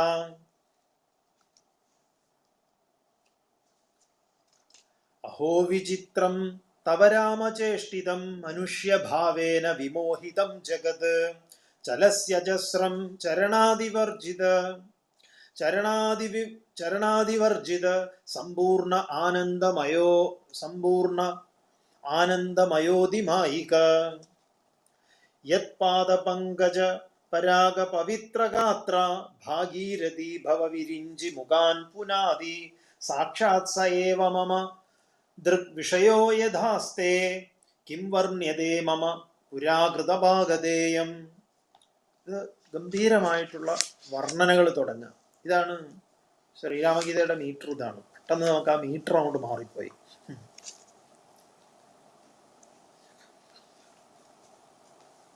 പറയണം. അഹല്യ പറയുന്നു. അഹല്യ വാച, അഹല്യ പറഞ്ഞു, അഹോ കൃതാർത്ഥോസ്മി ജഗന്നിവാസത്തെ. ഈ പ്രപഞ്ചത്തിന്റെ മുഴുവൻ, ഹേ ജഗന്നിവാസ, പ്രപഞ്ചത്തിൽ മുഴുവനുമായി വസിക്കുന്നവനെ, ജഗന്നിവാസ. തേ പദാബ്ജ സംലഗ്ന രജകണാത്. അങ്ങയുടെ പാദങ്ങളിൽ വളരെ വളരെ വളരെ പ്രധാനപ്പെട്ട വരികളാണ്. വളരെ ശ്രദ്ധിച്ച് മനസ്സിലാക്കേണ്ടതാണ്. അത് ഈ ഉപനിഷത്തിന്റെ രീതിയാണ്. ഈ സ്തുതികളെല്ലാം തന്നെ ഉപനിഷത്തുക്കളാണ്. അതാണ് നമ്മൾ മനസ്സിലാക്കേണ്ടത്. സ്തുതി എന്ന് പറഞ്ഞാൽ വെറുതെ ഇങ്ങോട്ട് സന്തോഷിപ്പിക്കാൻ വേണ്ടി നടത്തുന്നത് എന്നല്ല. സ്തുതി എന്ന് പറഞ്ഞാൽ ഉപനിഷത്തുക്കളാണ്. ഉപനിഷത്ത് മന്ത്രങ്ങളാണ് ഈ സ്തുതികളിലൂടെ, അത് ഏത് സ്തുതിയാണെങ്കിലും സ്തുതികളിലൂടെ പുറത്തു വരുന്നത് അതാണ്. ഇപ്പോൾ ഹേ ജഗന്നിവാസ, ജഗത്തിന് മുഴുവൻ ജഗത്തായി വസിക്കുന്നവനെ, തേ പദാബ്ജ സംലഗ്ന രജകണാത്. അങ്ങയുടെ പാദങ്ങളിൽ പറ്റിപ്പിടിച്ചിരിക്കുന്ന കണങ്ങൾ, ചെറിയ ചെറിയ പൊടികൾ, പാദധൂളികൾ എന്ന് പറയും. അതുകൊണ്ട് അഹം കൃതാർത്ഥ അസ്മി, ഞാൻ കൃതാർത്ഥയായി. കാരണം ആ പാദധൂളി എൻ്റെ ഈ പാറയാകുന്ന എന്നിൽ തട്ടിക്കഴിഞ്ഞാലാണ് എനിക്ക് ശാപമോക്ഷം ഉണ്ടാവുക എന്നാണല്ലോ ഗൗതമൻ പറഞ്ഞത്. അപ്പൊ ആ പാദസ്പർശം കൊണ്ട് ആ പാദധൂളികൾ എൻ്റെ ദേഹത്ത് തട്ടി, അതുകൊണ്ട് ഞാൻ കൃതാർത്ഥയായി. അങ്ങ് ആരാണ്? പത്മജ ശങ്കരാദിഭി. പത്മജൻ ബ്രഹ്മാവ്, ശങ്കരൻ ശിവൻ, പിന്നെ ഈ മഹാവിഷ്ണു തന്നെയാണ്. അങ്ങനെ തുടങ്ങിയിട്ടുള്ള ബ്രഹ്മാവിഷ്ണു മഹേശ്വരന്മാരാകുന്ന രന്ദിതമാനസൈ, അങ്ങനെ അവരൊക്കെ യാതൊന്നിനെയാണോ മനസ്സിൽ അടക്കം ചെയ്തിട്ടുള്ളത്, യത് വിമൃഗ്യതേ, യാതൊന്ന് ആണ് ഈ പറഞ്ഞ എല്ലാവരും അന്വേഷിക്കപ്പെടുന്നത്, അതിനെയാണ് തത് അഹം സ്പൃശാമി, ഞാൻ അതിനെ സ്പർശിച്ചു. ഇതാണ് ആദ്യത്തെ പറച്ചിൽ. രണ്ടാമത് പറയുന്നത് വളരെ ശ്രദ്ധിക്കണം. അപ്പൊ ഇതൊരു ഉപനിഷത്തിന് സ്വീകാര്യമായ പറച്ചിലാണോ എന്ന് ചോദിച്ചാൽ അത് അടുത്തത് കേട്ട് കഴിഞ്ഞാലേ അത് ഉപനിഷത്തിന് സ്വീകാര്യമാവുള്ളൂ. അടുത്തതിൽ പറയാണ്, അഹോ വിചിത്രം തവ രാമചേഷ്ടിതം മനുഷ്യഭാവേന വിമോഹിതം ജഗത് ചലസ്യജസ്രം ചരണാദിവർജിത സമ്പൂർണ്ണ ആനന്ദമയോതിമായിക. അഹോ വിചിത്രം, അങ്ങേയറ്റം വിചിത്രമാണ്, വൈചിത്ര്യമാർന്നതാണ് ഇടപാടുകളെല്ലാം. തവ ചേഷ്ടിതം, അങ്ങയുടെ ചേഷ്ടകളെല്ലാം വിചിത്രം, ആശ്ചര്യം, അത്യാശ്ചര്യം. മനുഷ്യഭാവേന ജഗത് വിമോഹിതം, മനുഷ്യഭാവത്തെ ഉൾക്കൊണ്ടുകൊണ്ട് ഈ പ്രപഞ്ചത്തെ മോഹിപ്പിക്കുന്നതാണ്. മാത്രമല്ല സമ്പൂർണ്ണ ആനന്ദമയ, സമ്പൂർണമായിട്ടുള്ള ആനന്ദമാണ് സ്വരൂപം. അടുത്ത വരിയാണ്, ചരണാദിവർജിത, അങ്ങ് സമ്പൂർണമാണ്, ആനന്ദമയനാണ് എന്ന് പറഞ്ഞാൽ അങ്ങ് എവിടെയും ഇല്ലാത്തതായിട്ടുള്ള ഒരവസ്ഥ ഇല്ല. പറയാണ് ചരണാദിവർജിത. വാസ്തവത്തിൽ അങ്ങേക്ക് ചരണാദി എന്ന് പറഞ്ഞാൽ കാലുകൾ തുടങ്ങിയ എന്ന് പറഞ്ഞാൽ കൈകാലുകൾ തുടങ്ങിയിട്ടുള്ള അംഗങ്ങളൊന്നും ഇല്ലാത്തവനാണ്. തൊട്ടു മുമ്പ് പറഞ്ഞത് അങ്ങയുടെ പാദത്തിലെ പാദധൂളി എൻ്റെ ദേഹത്ത് തട്ടി സ്പർശിച്ചു എന്നുള്ളത് കൊണ്ട് തന്നെ, എനിക്ക് അങ്ങയെ സ്പർശിക്കാൻ സാധിച്ചു എന്നുള്ളത് തന്നെ എന്നെ സംബന്ധിച്ച് ഏറ്റവും വലിയ സന്തോഷകരമായിട്ടുള്ള കാര്യമാണ് എന്ന് പറഞ്ഞ ആളാണ് ഒട്ടനെ പറയുന്നത്. ഇതാണ് ഉപനിഷത്തിന്റെ രീതി. തദ്ദേജതി തത് ന ഏജതി, അത് ഇളകുന്നു അത് ഇളകില്ല. തദ് ദൂരെ തദന്തിക, അത് ദൂരെയാണ് അടുത്താണ്. അപ്പോ വാസ്തവത്തിൽ രാമന് കൈകാലുകൾ ഉണ്ടോ? ഇല്ല. അങ്ങേക്ക് കാലുകളൊന്നും ഇല്ല എന്നിവിടെ പറയുന്നു. ചരണാദി വർജിത, കൈകാലുകൾ ഒന്നുമില്ലാത്ത ത്വം, അങ്ങ് അതിമായിക അജസ്രം ചലസി, എന്നാ അതിമായിക, മായാവികളുടെ മുഴുവൻ മായാവിയാണ്. എന്നിട്ടോ അജസ്രം ചലസി, എല്ലായിടത്തേക്കും അങ്ങ് വ്യാപരിക്കുന്നു, വ്യാപിച്ച് നിലകൊള്ളുന്നു.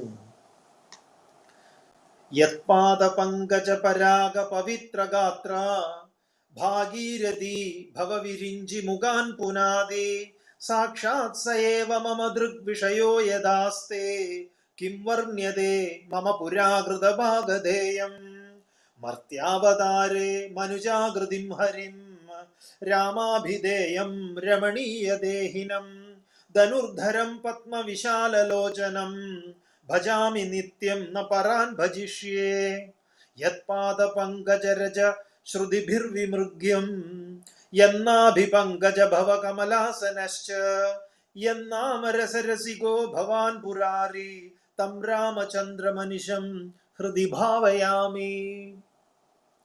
അഹല്യക്കുണ്ടല്ലോ, ഈ കല്ലിന്റെ ഉള്ളിൽ നിന്ന് കൊണ്ട് പുറത്ത് ചാടിയപ്പോൾ തുള്ളിച്ചാടിക്കൊണ്ട് അങ്ങനെ എന്താണ്, ഇത് വേദാന്ത ഡിണ്ടിമ, ഇതാണ് വേദാന്തത്തിന്റെ പെരുമ്പറ ഘോഷം. അങ്ങനെ അഹല്യ അങ്ങനെ ഒരു പെരുമ്പറ മുഴക്കുകയാണ്. ഇത് വേദാന്ത ഡിണ്ടിമ, ഇതാണ് വേദാന്തത്തിന്റെ പെരുമ്പറ ഘോഷം. എന്താ പറയണത്? യത് പാദപങ്കജ പരാഗ പവിത്ര ഗാത്ര, യാതൊരുവന്റെ ഈ പാദചരണങ്ങളിലുള്ള ആ അരവിന്ദ ധൂളി ഹേതുവായിട്ട് ശുദ്ധമായിട്ട് അതിൻ്റെ അനുഗ്രഹം കൊണ്ടാണ് ഭാഗീരഥി ഗംഗ ഭവവിരിഞ്ചി മുഖാൻ, ആ പരമേശ്വരൻ ബ്രഹ്മാവ് തുടങ്ങിയിട്ടുള്ളവരെ എന്താണ് പുനാദി, അത് പരിശുദ്ധമാക്കുന്നു. സ ഏവ സാക്ഷാത്, ആ ഭഗവാൻ, ആ രാമൻ, മമ ദൃക് വിഷയ, ഇതാ എനിക്ക് ദൃഷ്ടിക്ക് വിഷയമായി ഭവിച്ചിരിക്കുന്നു, എനിക്ക് പ്രത്യക്ഷനായിട്ട് ഭവിച്ചിരിക്കുന്നു. ആസ്തേ മമ ദൃക് വിഷയ ആസ്തേയത്, അതെൻ്റെ ദൃഷ്ടിക്ക് വിഷയമായി എന്നുള്ളത് തന്നെ മമ പുരാകൃത ഭാഗതേയം കിം വർണ്ണ്യത്, എൻ്റെ മുൻജന്മ സുഹൃതം എന്നല്ലാതെ അതിനെക്കുറിച്ചൊക്കെ ഞാൻ എന്തു പറയാനാണ്? മർത്യാവതാരേ മനുജാകൃതിം ഹരിം രാമാഭിധേയം രമണീയദേഹിനം ധനുർധരം പത്മവിശാലലോചനം ഭജാമി നിത്യം ന പരാൻ ഭജിഷ്യേ. ഈ മനുഷ്യാവതാരത്തിൽ മനുജാകൃതി, ഈ മനുഷ്യാകൃതിയോട് കൂടിയിട്ടും രമണീയദേഹിനും അങ്ങേയറ്റത്തെ മനോഹരമാർന്ന ദേഹത്തോട് കൂടിയിട്ടും, ഇതൊക്കെ മനുഷ്യരെ സംബന്ധിക്കുന്ന തന്നെയാണ് കേട്ടോ. ശ്രീരാമൻ എന്ന് പറഞ്ഞാൽ നമ്മൾ ശിവകാശി കലണ്ടറുടെ കാര്യം മാത്രമല്ല, നമ്മൾ സൃഷ്ടിയിൽ മനുഷ്യര്, നമ്മുടെ രൂപം അത് തൊലിയുടെ നിറം അല്ലല്ലോ സൗന്ദര്യത്തിന്റെ മാനദണ്ഡം. എല്ലാവരും സുന്ദരന്മാരും സുന്ദരികളുമാണ്. മനുഷ്യരൂപം വളരെ സൗന്ദര്യമാർന്നതാണ്. സൃഷ്ടിയിലെല്ലാം തന്നെ എല്ലാ ജീവജാലങ്ങൾക്കും ഒരു സൗന്ദര്യമുണ്ട്. ആ സൗന്ദര്യത്തെ കാണാനുള്ള കണ്ണുകളാണ് നമുക്ക് നൽകിയിട്ടുള്ളത്. ഈ സുന്ദരമാർന്ന രൂപത്തെ മനുജാകൃതി രമണീയദേഹിനം, ഇത് രാമന്റെ കാര്യത്തിൽ മാത്രമല്ല, നമ്മുടെ കാര്യത്തിലും നമ്മുടെ ചുറ്റുവട്ടത്തുള്ളതിനും ഒക്കെ ഈ സൗന്ദര്യമുണ്ട്. ഇവിടെ പറയുന്നു രാമാഭിധേ, രാമൻ എന്ന നാമധേയത്തോട് കൂടിയിട്ട് ധനുർധരം വിശാലലോചനം, എന്നാ വില്ലും അമ്പും വില്ലും ഒക്കെ ധരിച്ച് താമരദളം പോലെ ഉള്ള നേത്രത്തോട് കൂടിയിട്ടുള്ള ഹരിം, ആ മഹാവിഷ്ണുവിനെ നിത്യം അഹം ഭജാമി, ഞാൻ ദിവസവും ഭജിക്കുന്നു. പരാന്ന ഭജിഷ്യെ, വേറെ ഞാൻ മറ്റുള്ളതിലൊന്നും എൻ്റെ മനസ്സ് വ്യാപരിക്കുന്നില്ല. കാരണം കുറെ ആയിരക്കണക്കിന് വർഷങ്ങളായിട്ട് ഇങ്ങനെ കാത്തു കിടക്കുകയാണ്. അപ്പൊ പിന്നെ ഇന്ന് വരും കരുതിയിട്ട് ഇങ്ങനെ വർഷങ്ങളൊക്കെ പോയിട്ടുണ്ട്. അങ്ങയുടെ യത് പാദപങ്കജരജ ശ്രുതിഭി ഭ്രമിഗ്യം. അപ്പോ ശ്രുതികളിൽ, വേദോപനിഷത്തുകളിലൊക്കെ പറഞ്ഞിട്ടുള്ളത് അങ്ങയുടെ പാദധൂളിയെ കുറിച്ച് പരാമർശിക്കപ്പെട്ടിട്ടുണ്ട്. അതിലൂടെ വേണം അറിയാൻ. മാത്രമല്ല കമലാസന എന്നാഭിപങ്കജ ഭവജ, ബ്രഹ്മാവ് ആരുടെ നാഭിയിൽ നിന്നാണോ ആവിർഭവിച്ചത് അത് അങ്ങയുടെയാണ് എന്ന് പറയും. അതുപോലെ തന്നെ ഭഗവാൻ പുരാരി പരമശിവൻ എന്നാമ സാരരസിക, ഏത് നാമത്തിന്റെ സാരത്തെയാണ് ഭഗവാൻ ശിവൻ സ്വീകരിച്ചിട്ടുള്ളത്? തം രാമചന്ദ്രം അനിശം ഹൃദി ഭാവയാമി, അതിനെ ഞാൻ എപ്പോഴും മനസ്സിൽ ഭാവന ചെയ്യുന്നു. യസ്യാവതാര ചരിതാനി വിരിഞ്ചി ലോകേ ഗായന്തി നാരദമുഖാ ഭവപത്മജാദ്യാഃ ആനന്ദജാശ്രു പരിഷിക്ത കുജാഗ്രസീമാ വാഗീശ്വരീ ച തമഹം ശരണം പ്രപദ്യേ. സോയം പരാത്മാ പുരുഷ പുരാണ യേഷ സ്വയം ജ്യോതിരനന്ദ ആദ്യ മായാതനും ലോകവിമോഹനീയാം ദത്തേ പരാനുഗ്രഹ ഏഷ രാമ. അയം ഹി വിശ്വോദ്ഭവ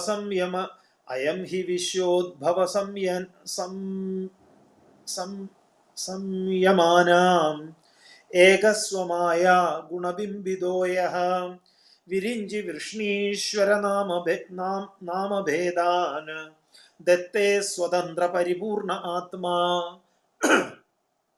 ക്ഷമിക്കണം.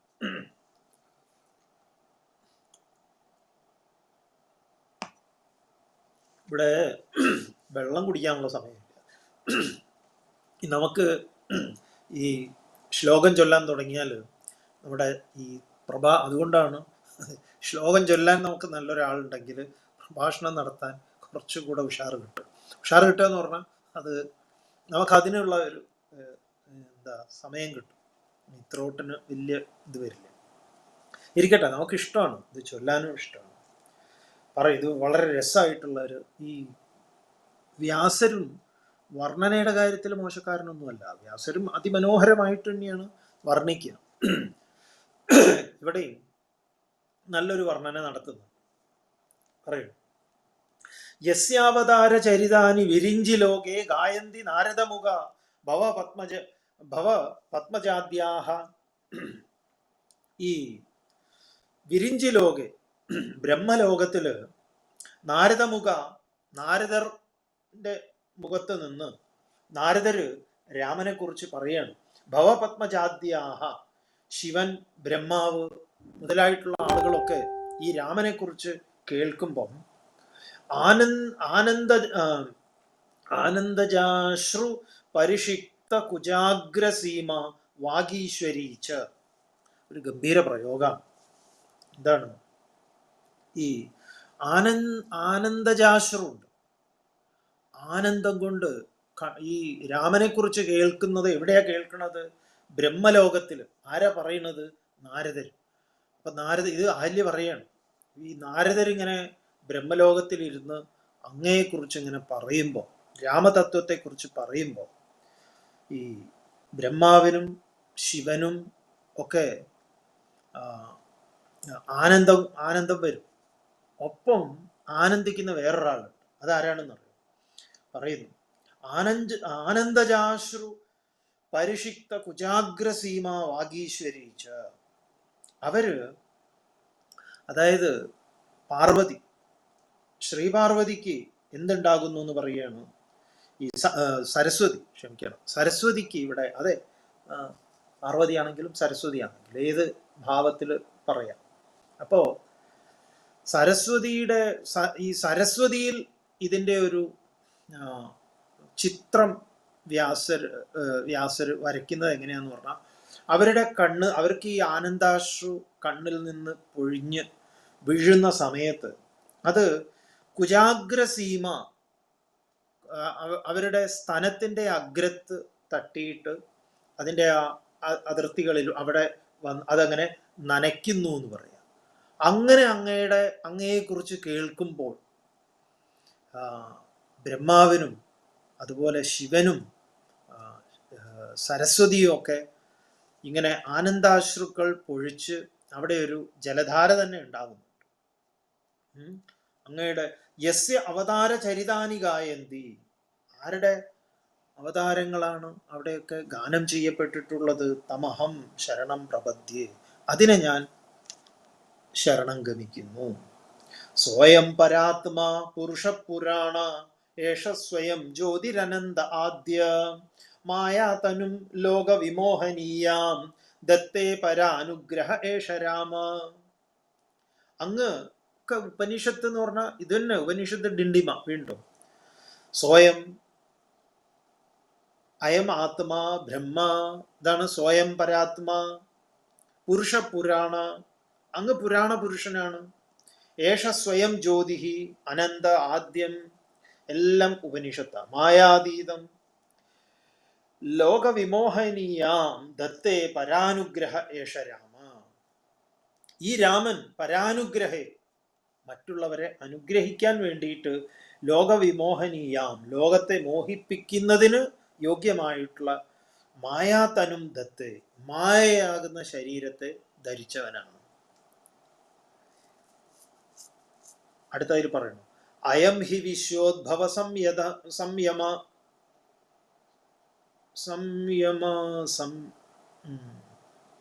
സംയമാനാം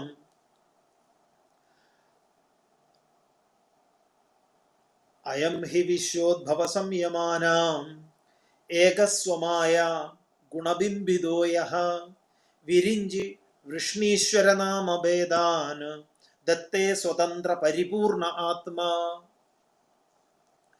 ഇവൻ തന്നെ, അയം ഹി, ഇത് തന്നെ, വിശ്വോദ്ഭവ സംയമാന, വിശ്വത്തിന്റെ ഉത്പത്തി സ്ഥിതി ലയം, ഇതിൻ്റെ കർത്താവ് അങ്ങ് തന്നെയാണ്. അയം ഏകഹി, അങ്ങ് ഒന്ന് തന്നെ, ഇവൻ ഒന്ന് തന്നെ.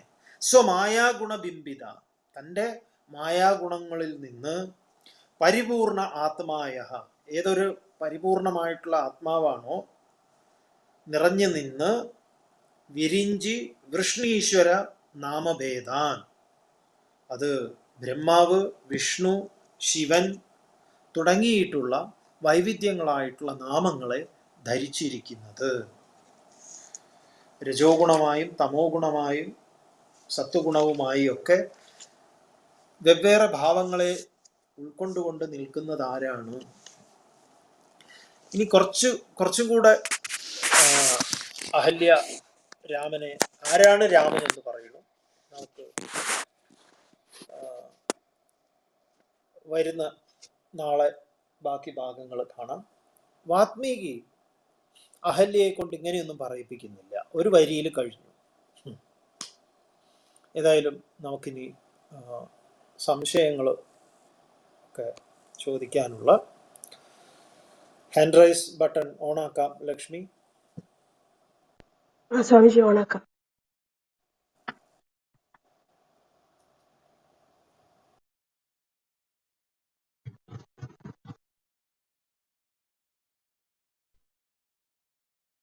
ഹാൻഡ് റൈസ് ഓപ്പൺ ആക്കിയിട്ടുണ്ട്.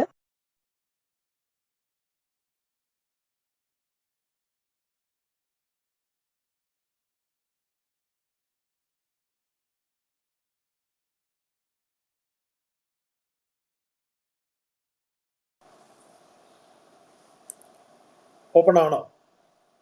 അതെ സ്വാമിജി, ഓപ്പൺ ആക്കിയിട്ടുണ്ട്.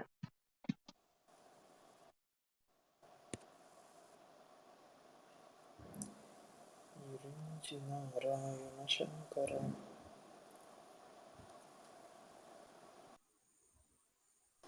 നമസ്കാരം ഉഷാജി. സ്വാമിജി ഇങ്ങനെ കേട്ടോണ്ടിരിക്കുന്ന ചോദ്യം ഒന്നുമല്ല, അഹല്യയെ കുറിച്ച് വേറൊരു കഥ സ്വാമി തന്നെ പറഞ്ഞിട്ടുണ്ടെന്ന് എനിക്ക് തോന്നുന്നു. ഒരു ഡിഫറെന്റ് ആയ ഒരു കഥ ഉണ്ട്. അഹല്യ ശരിക്കും പറഞ്ഞാൽ അഹല്യക്ക് അറിയാം ഇന്ദ്രനാണെന്ന് അറിയാം, അല്ലേ? അഹല്യയുടെ ഉഭയസമ്മതപ്രകാരമാണ് ഇങ്ങനൊരു വേഴ്ച നടത്തിയത് എന്ന് സ്വാമി തന്നെ പറഞ്ഞു. എവിടെയോ ഒരു മെൻഷൻ ഉണ്ട് അങ്ങനെ ഒരു. പറയാം, ഇത് കഴിഞ്ഞിട്ട് പറയുന്നുണ്ട് അത്. ആണല്ലേ? ഞാനതിങ്ങനെ ഓർത്തായിരുന്നേ, അങ്ങനെ ഒരു കഥ ഉണ്ടല്ലോ, സ്വാമി അത് പറഞ്ഞില്ലല്ലോ. പക്ഷെ ഇവിടെ വാൽമീകി രാമായണത്തില് ഇതാണ്, അല്ല അധ്യാത്മ രാമായണത്തിൽ. അതെ അതെ അതെ, അധ്യാത്മാവുമ്പോ അങ്ങനെയാണല്ലോ.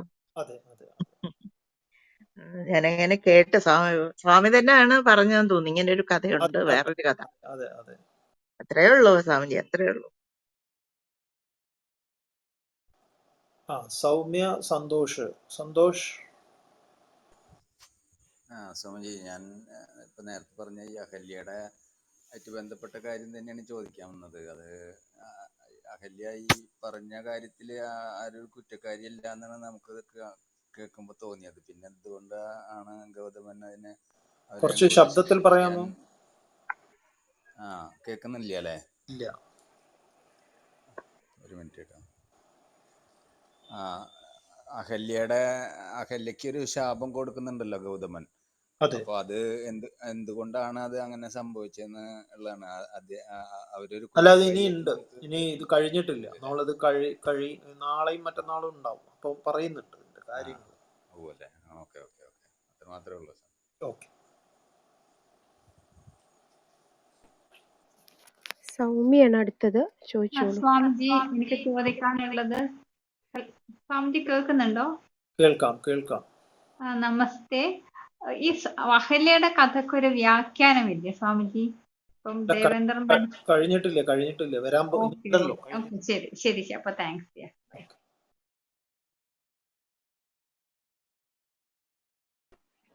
ജോഷി. സ്വാമിജി ഹരി ഓം. ഒത്തിരി ദിവസമായി വന്നിട്ട്. സ്വാമിജി, ഞാൻ രാമായണമായിട്ട് റിലേറ്റഡ് ആയിട്ടുള്ള ഒരു സംശയമല്ല, ഞാൻ ചോദിച്ചോട്ടെ സ്വാമിജി? എന്താണ് രാമായണമായിട്ട് ബന്ധമില്ലാത്തതാണെങ്കിൽ?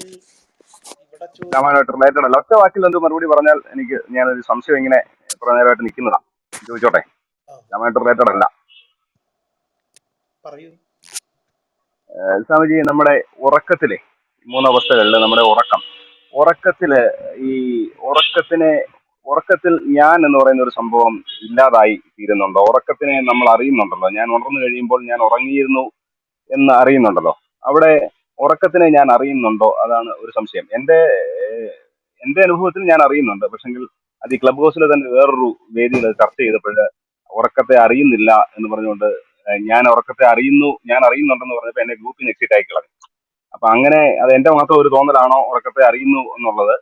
ഉറക്കത്തെ അറിയുന്നതുകൊണ്ടാണല്ലോ ഉണർന്നു കഴിഞ്ഞിട്ട് ഞാൻ ഉറങ്ങി എന്ന് അറിയുന്നതും, ഉറക്കം എന്ന് പറയുന്ന ഒരു സ്റ്റേജ് ഉണ്ടെന്ന് നമ്മൾ അറിയുന്നതും ഉറക്കത്തിനെ ഞാൻ അറിയുന്നതുകൊണ്ടാണല്ലോ. അതാണ് എന്റെ ഒരു സംശയം. സ്വാമിജി ഒന്ന് പെട്ടെന്ന് പറയുകയാണെങ്കിൽ ഉപകാരമായിരുന്നു. ഞാൻ എല്ലാം ഡിസ്റ്റർബ് ചെയ്ത് ക്ഷമിക്കണം. രാമായണമാണ് ചർച്ച നടക്കുന്നത്. അല്ല, ഇത് ചർച്ച രാമായണം തന്നെയാണ്. അത് രാമായണത്തിൽ നിന്ന് ഭിന്നമായിട്ടുള്ള ചോദ്യമല്ല. ഇതില് ജീവന് 3 അവസ്ഥകളുണ്ട്: ജാഗ്രത്, സ്വപ്ന, സുഷുപ്തി. ജാഗ്രത്തിൽ ഞാൻ കാണുന്നു എന്ന് നമ്മൾ പറയുന്നു, ഞാൻ കേൾക്കുന്നു, ഞാൻ രുചിക്കുന്നു, സ്പർശിക്കുന്നു, പ്രാണിക്കുന്നു. ഞാൻ എന്ന് പറയുന്ന ഒരു ഞാനുണ്ട്. അതുകൊണ്ടാണ് ഞാൻ കണ്ടിട്ടുണ്ട്, ഞാൻ കേട്ടിട്ടുണ്ട്, ഞാൻ കാണും, ഇങ്ങനെ 3 കാലത്തോടും ചേർത്ത് നമ്മൾ അതിനെ പറയും ഞാൻ. അതിൽ വലിയ സംശയമൊന്നും ആർക്കുണ്ടാവാൻ വഴിയില്ല. രണ്ടാമത്തെ ഞാനാണ് ഞാൻ ഇന്നലെ ഒരു സ്വപ്നം കണ്ടു എന്ന് പറയുന്ന ഞാൻ. സ്വപ്നം നടക്കുന്ന സമയത്ത് ഞാൻ എന്ന് പറയുന്ന ഒരു സാക്ഷി മാറി നിന്ന് ഈ സ്വപ്നത്തെ കണ്ടുകൊണ്ടിരിക്കുകയാണ്. പക്ഷെ സ്വപ്നം കാണുമ്പോൾ നമ്മുടെ അവസ്ഥ അതല്ല. ജാഗ്രതയിലും ഇത് തന്നെയാണ് അവസ്ഥ. ഞാൻ കണ്ടുകൊണ്ടിരിക്കുകയാണ് സ്വപ്നത്തെ. അതുകൊണ്ടാണ് എനിക്ക് പറയാൻ സാധിച്ചത് ഞാൻ ഇന്നലെ ഒരു സ്വപ്നം കണ്ടു എന്ന്. എങ്ങനെയാണോ ജാഗ്രത അവസ്ഥയിൽ ഞാൻ ഇന്നലെ അവനെ കണ്ടു എന്ന് പറയുന്നത്, അതുപോലെ തന്നെയാണ് സ്വപ്നത്തെയും നമ്മൾ സാക്ഷിയായിട്ട് കാണുക തന്നെയാണ് ചെയ്യുന്നത്. ഇത് തന്നെയാണ് 3ാമത്തെ അവസ്ഥയായിട്ടുള്ള ഗാഢസുഷുപ്തി. ഞാൻ സുഖമായി ഉറങ്ങി, ഞാനൊന്നും അറിഞ്ഞില്ല.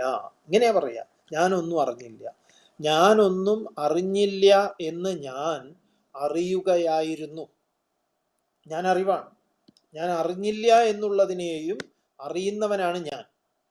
അതുകൊണ്ടാണ് എനിക്ക് പറയാൻ സാധിച്ചത് ഞാൻ ഇന്നലെ ഒന്നും അറിഞ്ഞില്ല എന്നത്. ഇപ്പൊ ജാഗ്രത്, സ്വപ്നം, സുഷുപ്തി, ഈ 3 അവസ്ഥയെയും അറിയുന്ന ഒരു ഞാനുണ്ട്. ഞാൻ തന്നെയാണ് കാലത്രയേപി തിഷ്ഠതി യത് തത് സത് എന്ന് പറയുന്നത്. 3 കാലത്തും മാറാതെ നിൽക്കുന്നതാ ഈ ഞാൻ.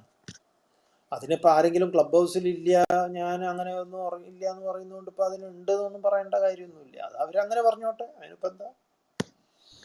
അല്ല, എനിക്ക് സമയം തോന്നി എന്റെ ഒരു തോന്നലാണെങ്കിൽ അതിനകത്ത് ഒത്തിരി എനിക്ക് തോന്നുന്ന ക്ലബ് ഹൗസ് പ്രകടമായിട്ടുള്ള പല ആൾക്കാരും ഉണ്ടായിരുന്നു.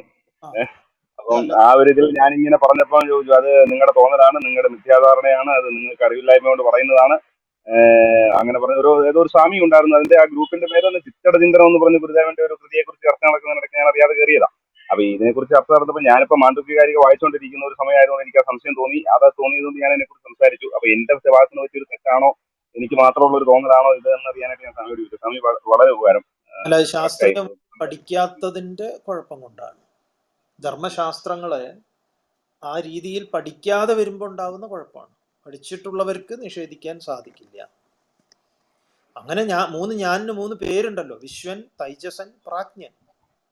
ഈ പ്രാജ്ഞൻ എന്ന് പറഞ്ഞാൽ ആരാണ്? കാരണശരീരത്തിൽ ഇരുന്ന് ഞാനൊന്നും അറിഞ്ഞില്ല എന്നറിയുന്ന ജീവന്റെ ഭാവമാണ്. അതിന് പേര് തന്നെ ഉണ്ടല്ലോ, വിശ്വനും തൈജസനും പ്രാജ്ഞനും. പ്രാജ്ഞൻ ഇല്ല എന്ന് പറയുന്നത് എങ്ങനെയാ? അങ്ങനെ ഒരു അവസ്ഥ ഇല്ല എന്ന് പറയുന്നത് അതിന്റെ സമഷ്ടി അവസ്ഥ പേരാണ് ഈശ്വരൻ എന്നുള്ളത്. എനിക്ക് തോന്നുന്ന സ്വാമിജി ഈ സംപ്രസാദ് സ്വാമിജി എന്ന് പറഞ്ഞൊരു അദ്ദേഹത്തിന്റെ അദ്ദേഹത്തിന്റെ ഒരു കാഴ്ചപ്പാടുകൾ ഫോളോ ചെയ്യുന്ന ആളാണെന്ന് തോന്നുന്നു. അതിനിടയ്ക്ക് എപ്പോഴും സംപ്രസാദ് എന്ന് പറഞ്ഞ അദ്ദേഹം ഒരു മാണ്ഡവ്യകാരിയെ കുറിച്ച് ഒരു വലിയ വ്യാഖ്യാനമൊക്കെ എഴുതിയിട്ടുണ്ട്. അദ്ദേഹത്തിന്റെ ഒരു ഫോളോവർ ആണോ എന്നൊരു സംശയമുണ്ട് ഇങ്ങനെ ഒരു കാഴ്ചപ്പാട് പറഞ്ഞത്. അതൊന്നും നമുക്കറിയില്ല ആരാ എന്താ ഏതാന്ന്.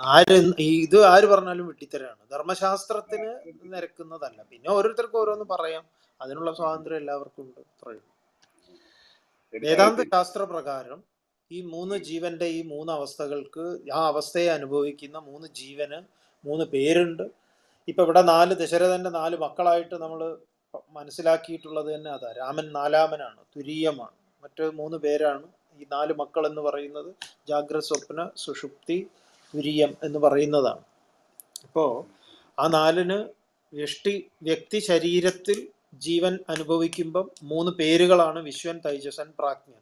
അതിന്റെ സമഷ്ടി ഭാവത്തെയാണ് വിരാട് പുരുഷൻ എന്നും ഹിരണ്യഗർഭൻ എന്നും ഈശ്വരൻ എന്നും പറയുന്നത്. സമഷ്ടി സ്ഥൂല ശരീരാഭിമാനി ഈശ്വര ഇതി ഉച്യതേ. ഈശ്വരൻ എന്നുള്ള ശബ്ദത്തിന്റെ അർത്ഥം അതാണ്. ഈശ്വരൻ എന്ന് വേദാന്തം പറയുക അതിനെയാണ്. അപ്പോ ഇത് ക്ലബ് ഹൗസിലൊന്നും ഇതൊന്നും തർക്കിക്കാനൊന്നും പോകേണ്ട കാര്യമില്ല. ഒരു ഏതെങ്കിലും ഒരു അഡ്രസ് ഉള്ള ആചാര്യൻ അങ്ങനെ പറയും തോന്നുന്നില്ല. പഠിച്ചവർക്ക് അങ്ങനെ പറയാൻ ബുദ്ധിമുട്ടാണ്. സമ്പ്രദായത്തിലൂടെ പഠിച്ചവർക്ക്, വേദാന്ത ശാസ്ത്രം പഠിച്ച ഒരാൾക്ക്. അവര് ഉദ്ധരിക്കുന്നതും മാണ്ഡുക്യകാരികയും ഒക്കെ പറഞ്ഞിട്ട് ഞാൻ ചോദിച്ചു എവിടെയാണ് പറഞ്ഞിട്ടുള്ളത്. ഞാൻ വളരെ സൗമ്യമായിട്ടാണ് പറഞ്ഞത്. ഇത് ഇങ്ങനെ ഒരു സ്വപ്നം, എന്റെ ഒരു സംശയം എന്നുള്ള രീതിയിലാണ് ഞാൻ ചോദിച്ചത്. എനിക്ക് ബോധ്യപ്പെടുന്നുണ്ടല്ലോ ഞാൻ ഉറങ്ങി എന്ന്, എനിക്ക് ബോധ്യമുണ്ടല്ലോ. ഉണർന്നു കഴിയുമ്പോൾ എനിക്ക് ബോധ്യമില്ലായിരുന്നു, ഞാൻ അറിയുന്നില്ലായിരുന്നെങ്കിൽ ഉറക്കം വന്നൊരു സ്റ്റേജിനെ കുറിച്ച് പോലും ഞാൻ അറിയാതായി പോയനെ. ഉറക്കം വന്നൊരു സ്റ്റേജിനെ കുറിച്ച് ഞാൻ അറിയുന്നുണ്ടെങ്കിൽ അവിടെ ഞാൻ ഉള്ളതുകൊണ്ടാണല്ലോ പറഞ്ഞത്. അപ്പൊ ഞാനില്ല, നീ ഉണ്ടെന്ന് നീ എങ്ങനെയാണ് പറയുന്നത്? അങ്ങനെ ഭയങ്കരമായിട്ട് തന്നെ ആദ്യമായിട്ടാണ് ഒരു ഗ്രൂപ്പിൽ നിന്ന് എക്സിറ്റ് ആക്കി കളയുന്നത്. അത് അവർക്ക് ഉൾക്കൊള്ളാൻ പറ്റാതെ അവരെ എക്സിറ്റ് ആക്കി കളഞ്ഞു. അപ്പൊ എനിക്ക് ചെറിയൊരു സംശയം, നമുക്ക് ഒരു പ്രഗത്ഭരായിട്ടുള്ള ഇത്രയും ആൾക്കാർ ഉള്ളിടത്തുനിന്ന് എന്റെ ഒരു ചിന്തയ്ക്ക് പറ്റിയ ഒരു പാളിച്ചയാണോ എന്നറിയാനായിട്ടാണ് ഞാൻ സ്വാമിജിയോട് ഇങ്ങനെ ഒരു സംശയം ചോദിച്ചത്. അല്ല, ഇതില് ദുസ്തർക്കാത് സുവിരമ്യതാം ശ്രുതിമതസ്തർക്കോനുസന്ധീയതാം. ഈ പറഞ്ഞാൽ മനസ്സിലാവാത്ത തർക്കങ്ങൾക്ക് പോകാതിരിക്കുന്നത് നല്ലതാണ്. പറഞ്ഞാൽ മനസ്സിലാകാത്ത ആളുകളോട്. സ്വാമി, ശരി. സ്വാമിജി ഒരു കാര്യം ചോദിച്ചോട്ടെ? ആരാ? ലക്ഷ്മി സ്വാമിജി, ഗോപാലകൃഷ്ണൻ ആണോ അടുത്തത്? ഗോപാലകൃഷ്ണ. അതെ. സ്വാമിജി, എനിക്ക് ഈ അഹല്യാമോക്ഷം എന്ന് നമ്മുടെ പിന്നെ അധ്യാത്മരാമായണത്തിലെ ഭാഗമാണെന്ന് എനിക്ക് ചിരപരിചിതമായിട്ടുള്ളത്. ഇപ്പൊ ഇന്നത്തെ ഇതില് പ്രഭാഷണത്തിൽ സ്വാമി കുറെ കാര്യങ്ങൾ ഇതുമായി ബന്ധപ്പെട്ട ഒരു കാര്യം പറഞ്ഞപ്പം ഉണ്ടായ ഒരു വിശദീകരണത്തിന് വേണ്ടിയാണ്. അപ്പൊ നമ്മള് ഈ ഇപ്പൊ പെട്ടെന്ന് തോന്നിയൊരു കാര്യം, രാമായണത്തിലും അതുപോലുള്ള നമ്മുടെ മഹത് ഗ്രന്ഥങ്ങളിലെല്ലാം ഈ സ്ത്രീപീഡനത്തിന്റെ ഒരു കഥ പോലെയാണ് പെട്ടെന്ന് തോന്നിയത്. കാരണം അന്നും ഇന്ദ്രനും അതുപോലെയുള്ള വലിയ ആളുകൾക്കൊക്കെ ഈ കാര്യങ്ങളെ ചെയ്യാം, അതിന് വേറെ ന്യായീകരണങ്ങളും കാര്യങ്ങളും ഒക്കെ ഉണ്ടാവാം. പിന്നെ അതുണ്ടാകാം. ഇപ്പോഴത്തെ ഇങ്ങനെ പീഡകന്മാരായിട്ട് അടുത്ത കാലത്ത് ഉണ്ടായിട്ട് ഒരുപാട് സംഭവങ്ങളുണ്ട് എന്ന്. അപ്പൊ ഇതുമായിട്ട് കണക്ട് ചെയ്ത് വേണമെങ്കിൽ ഇതിനെ ന്യായീകരിക്കാനുള്ളവർക്കും ഇത് ഉപയോഗപ്പെടുത്തരുതോ? പിന്നെ വേറൊരു കാര്യം എന്ന് വെച്ചാല് ഈ ഇതിന്റെ കാലഗണന ആധ്യാത്മരാമായണത്തിൽ ത്രേതായുഗത്തിൽ യുഗങ്ങൾക്ക് ശേഷം രാമനും ലക്ഷ്മണനും ചേർന്ന് വരുമെന്നും അത് ആ കാലഗണനയുമായി ബന്ധപ്പെട്ട ഒരു യുക്തിക്ക് നിരക്കുന്നതാണോ ആ ഒരു പിന്നെ കാര്യം? അതെങ്ങനെയാ സ്വാമി അതിന്റെ നമ്മൾ അതിനെ കുറിച്ചൊന്ന് മനസ്സിലാക്കേണ്ടത്? അല്ല, ഒരു സ്ത്രീയെ ശപിച്ച് കല്ലാവുക എന്ന് പറഞ്ഞ യുക്തിക്ക് നിരക്കുവോ? അല്ല, അതിൽ തന്നെ പറയുന്നുണ്ട്, നീ കാറ്റും വെയിലും എല്ലാം കൊണ്ട് ഏതാണ്ട് സചേതനമായി തന്നെ നിലനിൽക്കുന്നു എന്ന് എനിക്ക് തോന്നൽ സ്വാമിയുടെ പ്രഭാഷണത്തിൽ എനിക്ക് തോന്നി. അല്ല, അതന്നെ ചോദിച്ചു, അത് യുക്തിക്ക് നിരക്കുന്നതാണോ എന്നാ ചോദിച്ചു. മനസ്സിലാക്കുന്ന പോലെ ഇരിക്കും. അപ്പൊ അതിന്റെ ഒരു ഡൗട്ട് വന്നോണ്ടാ ഞാൻ സ്വാമിയോട് ചോദിച്ചത്. അത് ഇപ്പോ രാമായണ പ്രഭാഷണം തുടർച്ചയായിട്ട് കേൾക്കുന്നുണ്ടോ ഇവിടെ? തുടർച്ചയായിട്ട് കേൾക്കാൻ പറ്റുന്നില്ല, എല്ലാ ദിവസവും കേൾക്കാൻ പറ്റുന്നില്ല. ഗോപാലകൃഷ്ണൻ, നമ്മൾ ഈ എവിടെയാ സ്ഥലം എവിടെയാ? ഞാൻ കോട്ടയം. കോട്ടയത്ത്. അതെ, ഞാൻ സ്വാമിയുടെ പ്രഭാഷണങ്ങളൊക്കെ കേട്ടിട്ടുണ്ട്. ഓക്കെ നമ്മൾ പറയാം. അതായത് നമ്മൾ ഈ കല്യാണത്തിനൊക്കെ ഈ അരി മേടിക്കാൻ പോകും മാർക്കറ്റിൽ. അരി കല്യാണത്തിനൊക്കെ അങ്ങനെ സദ്യക്കൊക്കെ അരി നോക്കാൻ വേണ്ടിയിട്ട് മാർക്കറ്റിൽ പോകും. ഈ അരി വിൽക്കുന്ന അങ്ങാടിയിൽ. അപ്പൊ അവിടെ ഈ അരി വിൽക്കുന്ന കടയിൽ ഈ ചാക്കിൽ ഇങ്ങനെ കുത്തി നോക്കിയിട്ട് ഇങ്ങനെ അരി ഇങ്ങനെ എടുക്കുന്ന ഒരു സാധനമുണ്ട്, ഒരു സൂത്രമുണ്ട്. ഇങ്ങനെ ഒരു കമ്പി, ഒരു പ്രത്യേക കമ്പി, അതിങ്ങനെ ഉള്ളിലേക്ക് കയറ്റി കൊണ്ട് കുറച്ച് അരി ഇങ്ങോട്ട് എടുക്കാം. അപ്പൊ പല ചാക്കുകൾ ഇങ്ങനെ കിടക്കുന്നുണ്ടാവും. അപ്പൊ നമ്മൾ അങ്ങനെ ഒരു സാധനം കൊണ്ട് കുത്തിയിട്ട് കൊണ്ട് കുറച്ച് അരി എടുത്ത് ഇങ്ങനെ കടിച്ചൊക്കെ നോക്കിക്കഴിഞ്ഞാൽ അതിലെ മൊത്തം അരി മനസ്സിലാവും എന്താണെന്നുള്ളത്. മൊത്തം അരി നമ്മൾ കടിച്ചു നോക്കേണ്ട കാര്യമില്ല, അതിൽ 2 എണ്ണം നോക്കിയാൽ മതി. രാമായണം നമുക്ക് അങ്ങനെ നോക്കാൻ പറ്റുന്നതല്ല. ഈ ചാക്കരിയിൽ 2 എണ്ണം കടിച്ചു നോക്കുന്ന പോലെ ഇടയ്ക്കൊന്ന് വന്നിട്ട് അഹല്യ അതുകൊണ്ടാണ് ചോദിച്ചത്. ഇവിടെ പ്രഭാഷണം നമ്മൾ തുടർച്ചയായിട്ട് ഇതൊരു പ്രത്യേക പ്രോസസ്സിലൂടെ പോവുകയാണ്. എങ്ങനെയാണ് രാമായണത്തെ മനസ്സിലാക്കേണ്ടത്? ഇതൊരു വലിയ ക്ലാസിക് ആയിട്ടുള്ള ഒരു കൃതിയാണ്. ഇത് എവിടുന്നെങ്കിലും നടുവിൽ പേജിൽ നിന്ന് എന്തെങ്കിലും വായിച്ചത് കൊണ്ട് ഇത് മനസ്സിലാവില്ല. കാരണം ഇതിനെ മനസ്സിലാക്കേണ്ടത് എങ്ങനെയാണ് എന്ന് ഇത് എഴുതിയിട്ടുള്ള ആചാര്യൻ തന്നെ പറഞ്ഞിട്ടുണ്ട്. ഇപ്പൊ ഒരു സിനിമ നിങ്ങൾ കാണാൻ പോകുന്നു, സിനിമ തുടങ്ങി അരമണിക്കൂർ കഴിഞ്ഞ് അതിൻ്റെ ഉള്ളിൽ കയറിയിട്ട് നിങ്ങൾ കണ്ടുകൊണ്ടിരിക്കുന്നവരോട് പറയും ഇതെന്ത് പൊട്ട സിനിമയാണെന്ന്, ഇവനെന്ത് ഇങ്ങനെ ഇങ്ങോട്ട് പോണത് അങ്ങോട്ട് പോകണമെന്ന് പറഞ്ഞാൽ അപ്പോൾ അവർ ചോദിക്കില്ല അല്ല ചേട്ടൻ ഇത് തുടക്കത്തിൽ ഇല്ലില്ല ഞാൻ ഇപ്പം ഇങ്ങോട്ട് വന്നിട്ടേ ഉള്ളൂ, സിനിമ വിടാൻ ഇനി ഒരു 20 മിനിറ്റും കൂടിയേ ഉള്ളൂ, ഈ 20 മിനിറ്റിൻ്റെ ഇടയിൽ നിങ്ങൾ കയറിയിട്ട് അതിലിങ്ങനെ എന്തെങ്കിലുമൊക്കെ ചോദിച്ചു കഴിഞ്ഞാൽ അപ്പോൾ അവരെന്താ പറയുക, ചേട്ടൻ ഇതൊന്ന് ആദ്യം മുതൽ കാണും, അപ്പോൾ അത് മനസ്സിലാവും എന്നതുപോലെ ഗോപാലകൃഷ്ണൻജി ഇത് ആദ്യം മുതലൊന്ന് കേൾക്കും, എന്നാൽ കാര്യം പിടികിട്ടും.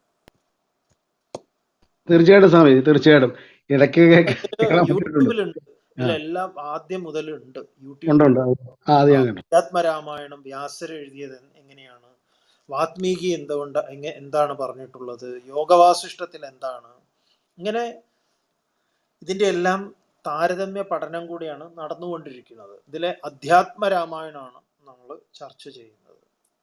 അത് സ്വാമി ഒരു കാര്യം ഞാനങ്ങ് പറയുകയാണല്ലേ, ഞാൻ ഇതിനെ വിമർശനപരമായി സമീപിക്കുന്ന ഒരാളാണ്.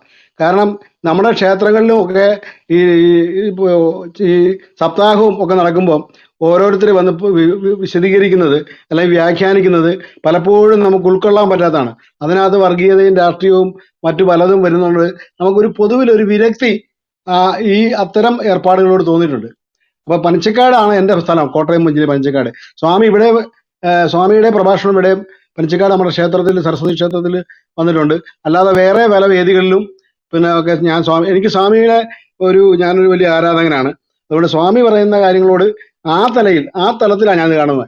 അല്ലാതെ അതാണ് ഇതിനകത്തൊരു പ്രധാനപ്പെട്ട കാര്യം. സ്ഥിരമായിട്ട് പലപ്പോഴും കയറാൻ പറ്റാത്തതും കേൾക്കാൻ പറ്റാത്തതും അതിൻ്റെയും കൂടെ അങ്ങനെ ഒരു മാനസികാവസ്ഥയുടെയും കൂടെ ഭാഗമാണ്.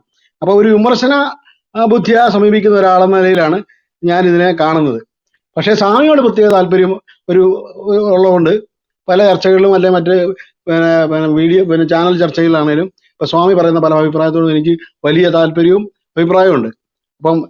ഇപ്പൊ ഞാൻ ഇന്ന് ഇത് കേട്ടതിന്റെ അടിസ്ഥാനത്തിൽ സ്വാമിയായിട്ട് ഈ കാര്യം സംസാരിച്ചെന്നുള്ളൂ. ഈ സ്വാമി പറഞ്ഞാൽ ഞാൻ 100% അംഗീകരിച്ചു. ഇത് സ്ഥിരമായിട്ട് തന്നെ അല്ല, ഇത് കാര്യമായി പൂർണ്ണമായി തന്നെ മനസ്സിലാക്കുക എന്നുള്ളത് ഒരു പ്രധാനപ്പെട്ട ഘടകമാണ്. പല കാര്യങ്ങളിലും പലപ്പോഴും പറ്റിയിട്ടില്ല. പിന്നെ ഞാൻ പറഞ്ഞു എനിക്കൊരു വ്യത്യസ്ത നിലപാടാണ് അതിനോടുള്ളത്.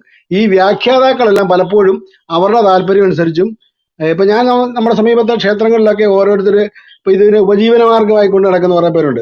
എന്നിട്ട് വ്യാഖ്യാനിക്കും. ബന്ദിക്കോസിലെ ഉപദേശിമാര് പറയുന്ന പോലെ ബൈബിളിനെ വ്യാഖ്യാനിക്കുന്നത് അവരുടേതായിട്ട് താല്പര്യം അനുസരിച്ചാണ്. അങ്ങനെ വരുന്നുണ്ട്. ഇപ്പം സ്വാമിയുടെ പ്രഭാഷണത്തെ ഞാൻ അങ്ങനെയല്ല കാണുന്നത്. സ്വാമി ആ മൂലകൃതിയുമായി കണക്ട് ചെയ്ത് ഈ കാര്യങ്ങൾ പറയുമ്പോൾ അത് ഗൗരവമുണ്ട് തന്നെയാണ് ഞാനും മനസ്സിലാക്കുന്നത്. അതുകൊണ്ടാണ് സ്വാമി ഒരു ക്ലാരിഫിക്കേഷൻ എന്ന നിലയ്ക്ക് തന്നെ ഞാനിത് ചോദിച്ചത്. അതെ, അതുകൊണ്ടാണ് പറഞ്ഞത് ഇതിന് വാച്യാർത്ഥത്തിനപ്പുറത്ത് ലക്ഷ്യാർത്ഥമുണ്ട്. ലക്ഷ്യാർത്ഥം സമൂഹത്തെ സമൂലം ഉദ്ധരിക്കുന്നതിന് വ്യക്തി ജീവിതത്തെ അതുപോലെ തന്നെ കുടുംബജീവിതത്തെ ഒക്കെ സാർത്ഥകമാക്കാൻ പോകുന്നതാണ് രാമായണം പോലുള്ള ഈ ആധ്യാത്മിക ഗ്രന്ഥങ്ങൾ. അതല്ലാതെ വെറുതെ ഈ ഒരു കാലത്ത് നടന്ന കഥ എന്നൊക്കെ പറഞ്ഞ് അത് കേട്ടിരിക്കുന്നതിൽ പ്രത്യേകിച്ച് ഒരു ഗുണമൊന്നുമില്ല. അതാണ് ഇത് സമൂഹത്തിന് എങ്ങനെ, നമ്മുടെ വ്യക്തി ജീവിതത്തിൽ എങ്ങനെ, കുടുംബജീവിതത്തിൽ എങ്ങനെയാണ് ഇത് രാമായണത്തിൻ്റെ സ്വാധീനത്തിൽ രാമായണത്തിലൂടെ നമുക്കതിനെ നോക്കിക്കാണാം. ഇതാണ് നമ്മളിവിടെ ചെയ്തുകൊണ്ടിരിക്കുന്നത്. അപ്പോൾ അങ്ങേക്ക് ഇതിൽ യൂട്യൂബ് ചാനലുണ്ട്. ഇതിലെ എല്ലാ പ്രഭാഷണങ്ങളും എല്ലാ ദിവസവും അപ്ലോഡ് ചെയ്യുന്നുണ്ട്. അത് കേൾക്കാവുന്നതാണ്. തുടർച്ചയായിട്ട് ഇത് കേൾക്കാൻ ഒരു മനസ്സ് കാണിക്കുക. അപ്പോൾ ഇത് നമുക്ക് മനസ്സിലാവും എന്താണ് ഇതിൽ പറഞ്ഞിരിക്കുന്നതിൻ്റെ ഒരു ഐഡിയ കിട്ടും. ശരി സ്വാമി, ശരി, അങ്ങനെ തന്നെ ചെയ്യുക. സ്വാമിജി ഇനി ആരും ഇല്ല. ഹാൻഡ് റൈസ് ഓപ്ഷൻ ഓപ്പൺ ആണ്. ആർക്കെങ്കിലും സംശയം ഉണ്ടെങ്കിൽ വരാം.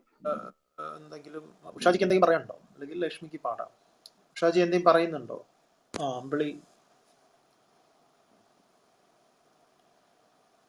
അമ്പിളി വരൂ. അമ്പിളി ഇൻവൈറ്റ് ചെയ്തിട്ടുണ്ട്, പക്ഷെ ഓക്കെ സ്വാമിജി കേൾക്കാമോ? കേൾക്കാം. ജസ്റ്റ് ക്വസ്റ്റ്യൻ ഒന്നും അല്ല, ഇതിൻ്റെ കൂടെ ഇപ്പൊ പറഞ്ഞതിൻ്റെ കൂടെ ചേർന്ന് പറയാത്. കാരണം സ്വാമിജി വ്യാഖ്യാനിക്കുന്ന, അല്ലെങ്കിൽ വ്യാഖ്യാനമല്ല, അല്ലെങ്കിൽ സത്യം തന്നെ പറയുന്ന രീതിയിൽ ആ ഒരു ട്രാക്കിൽ കൂടെ പോകുമ്പോൾ ഒരു ഭയങ്കര നല്ലൊരു സുഖമാണ്, നല്ലൊരു ഒഴുക്കിൻ്റെ കൂടെ പോകുന്ന പോലെ ഫീൽ ചെയ്യും. കാരണം അപ്പൊ അതിനൊരു എക്സാമ്പിൾ സ്വാമിജി ഈ കാമാശ്രമത്തിനെ പറ്റി പറഞ്ഞല്ലോ. അപ്പൊ അതുടനെ അത് ആലോചിച്ചു. ആലോചിച്ചു എന്നല്ല, അത് നമുക്ക് ഉടനെ അത് പിടികിട്ടി. അടുത്ത സിദ്ധാശ്രമം എന്ന് പറഞ്ഞപ്പോൾ തന്നെ അടുത്ത് മറ്റേ നമ്മുടെ ഈ വൈദേഹി എന്താ ആ സ്ഥലം, വിദേഹ.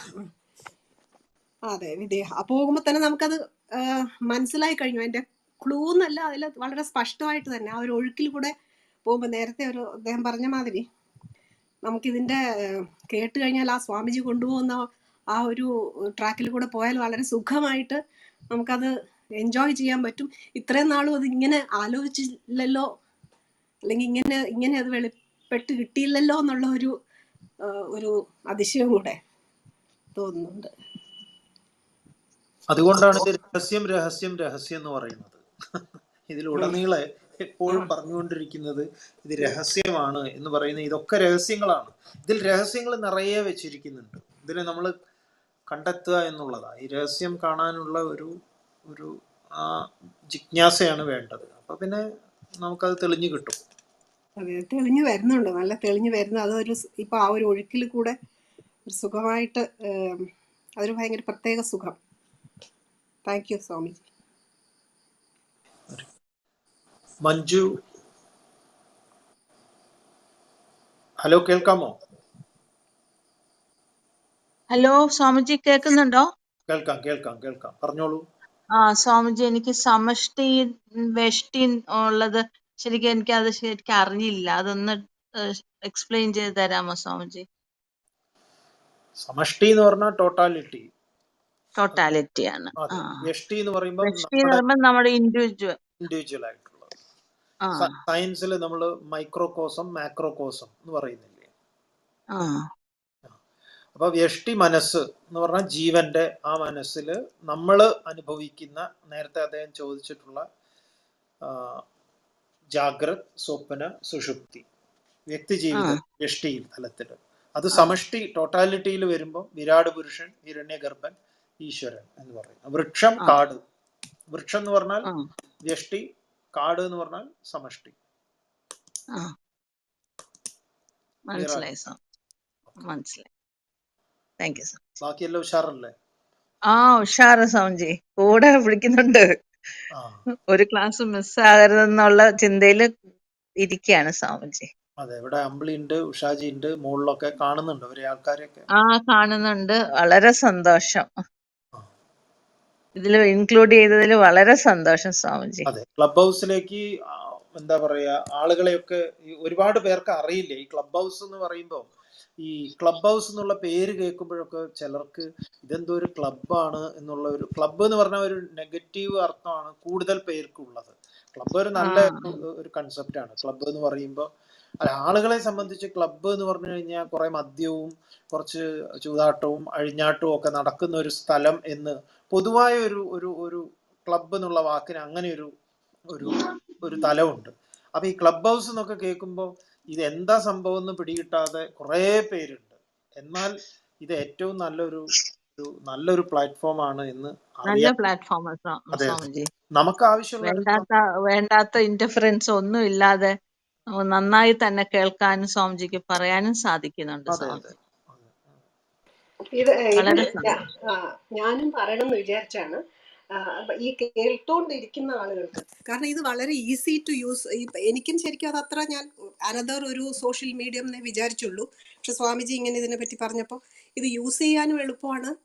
വളരെ സിമ്പിളായിട്ട് അത് നമുക്ക് ഈ ആപ്പ് ഇൻസ്റ്റാൾ ചെയ്യുകയും ചെയ്യാമല്ലോ. അപ്പോൾ ഈ കേട്ടോണ്ടിരിക്കുന്ന കൂട്ടുകാരോട് ഞാൻ പറയാമെന്ന് വിചാരിച്ചു. അതായത് എല്ലാവരും നിങ്ങളുടെ ഫ്രണ്ട്സിൻ്റെ അടുത്ത് ഇത് എങ്ങനെയാണ് ഇത്രയും എളുപ്പമാണ് ഇങ്ങനെ വെച്ച് കാരണം ഇത്രയും കുറച്ച് പേരല്ലേ നമ്മളിപ്പോൾ കേൾക്കുന്നുള്ളൂ. ഇത് സ്വാമിജി പറയുന്നത് ശരിക്കും it should reach much more wider audience.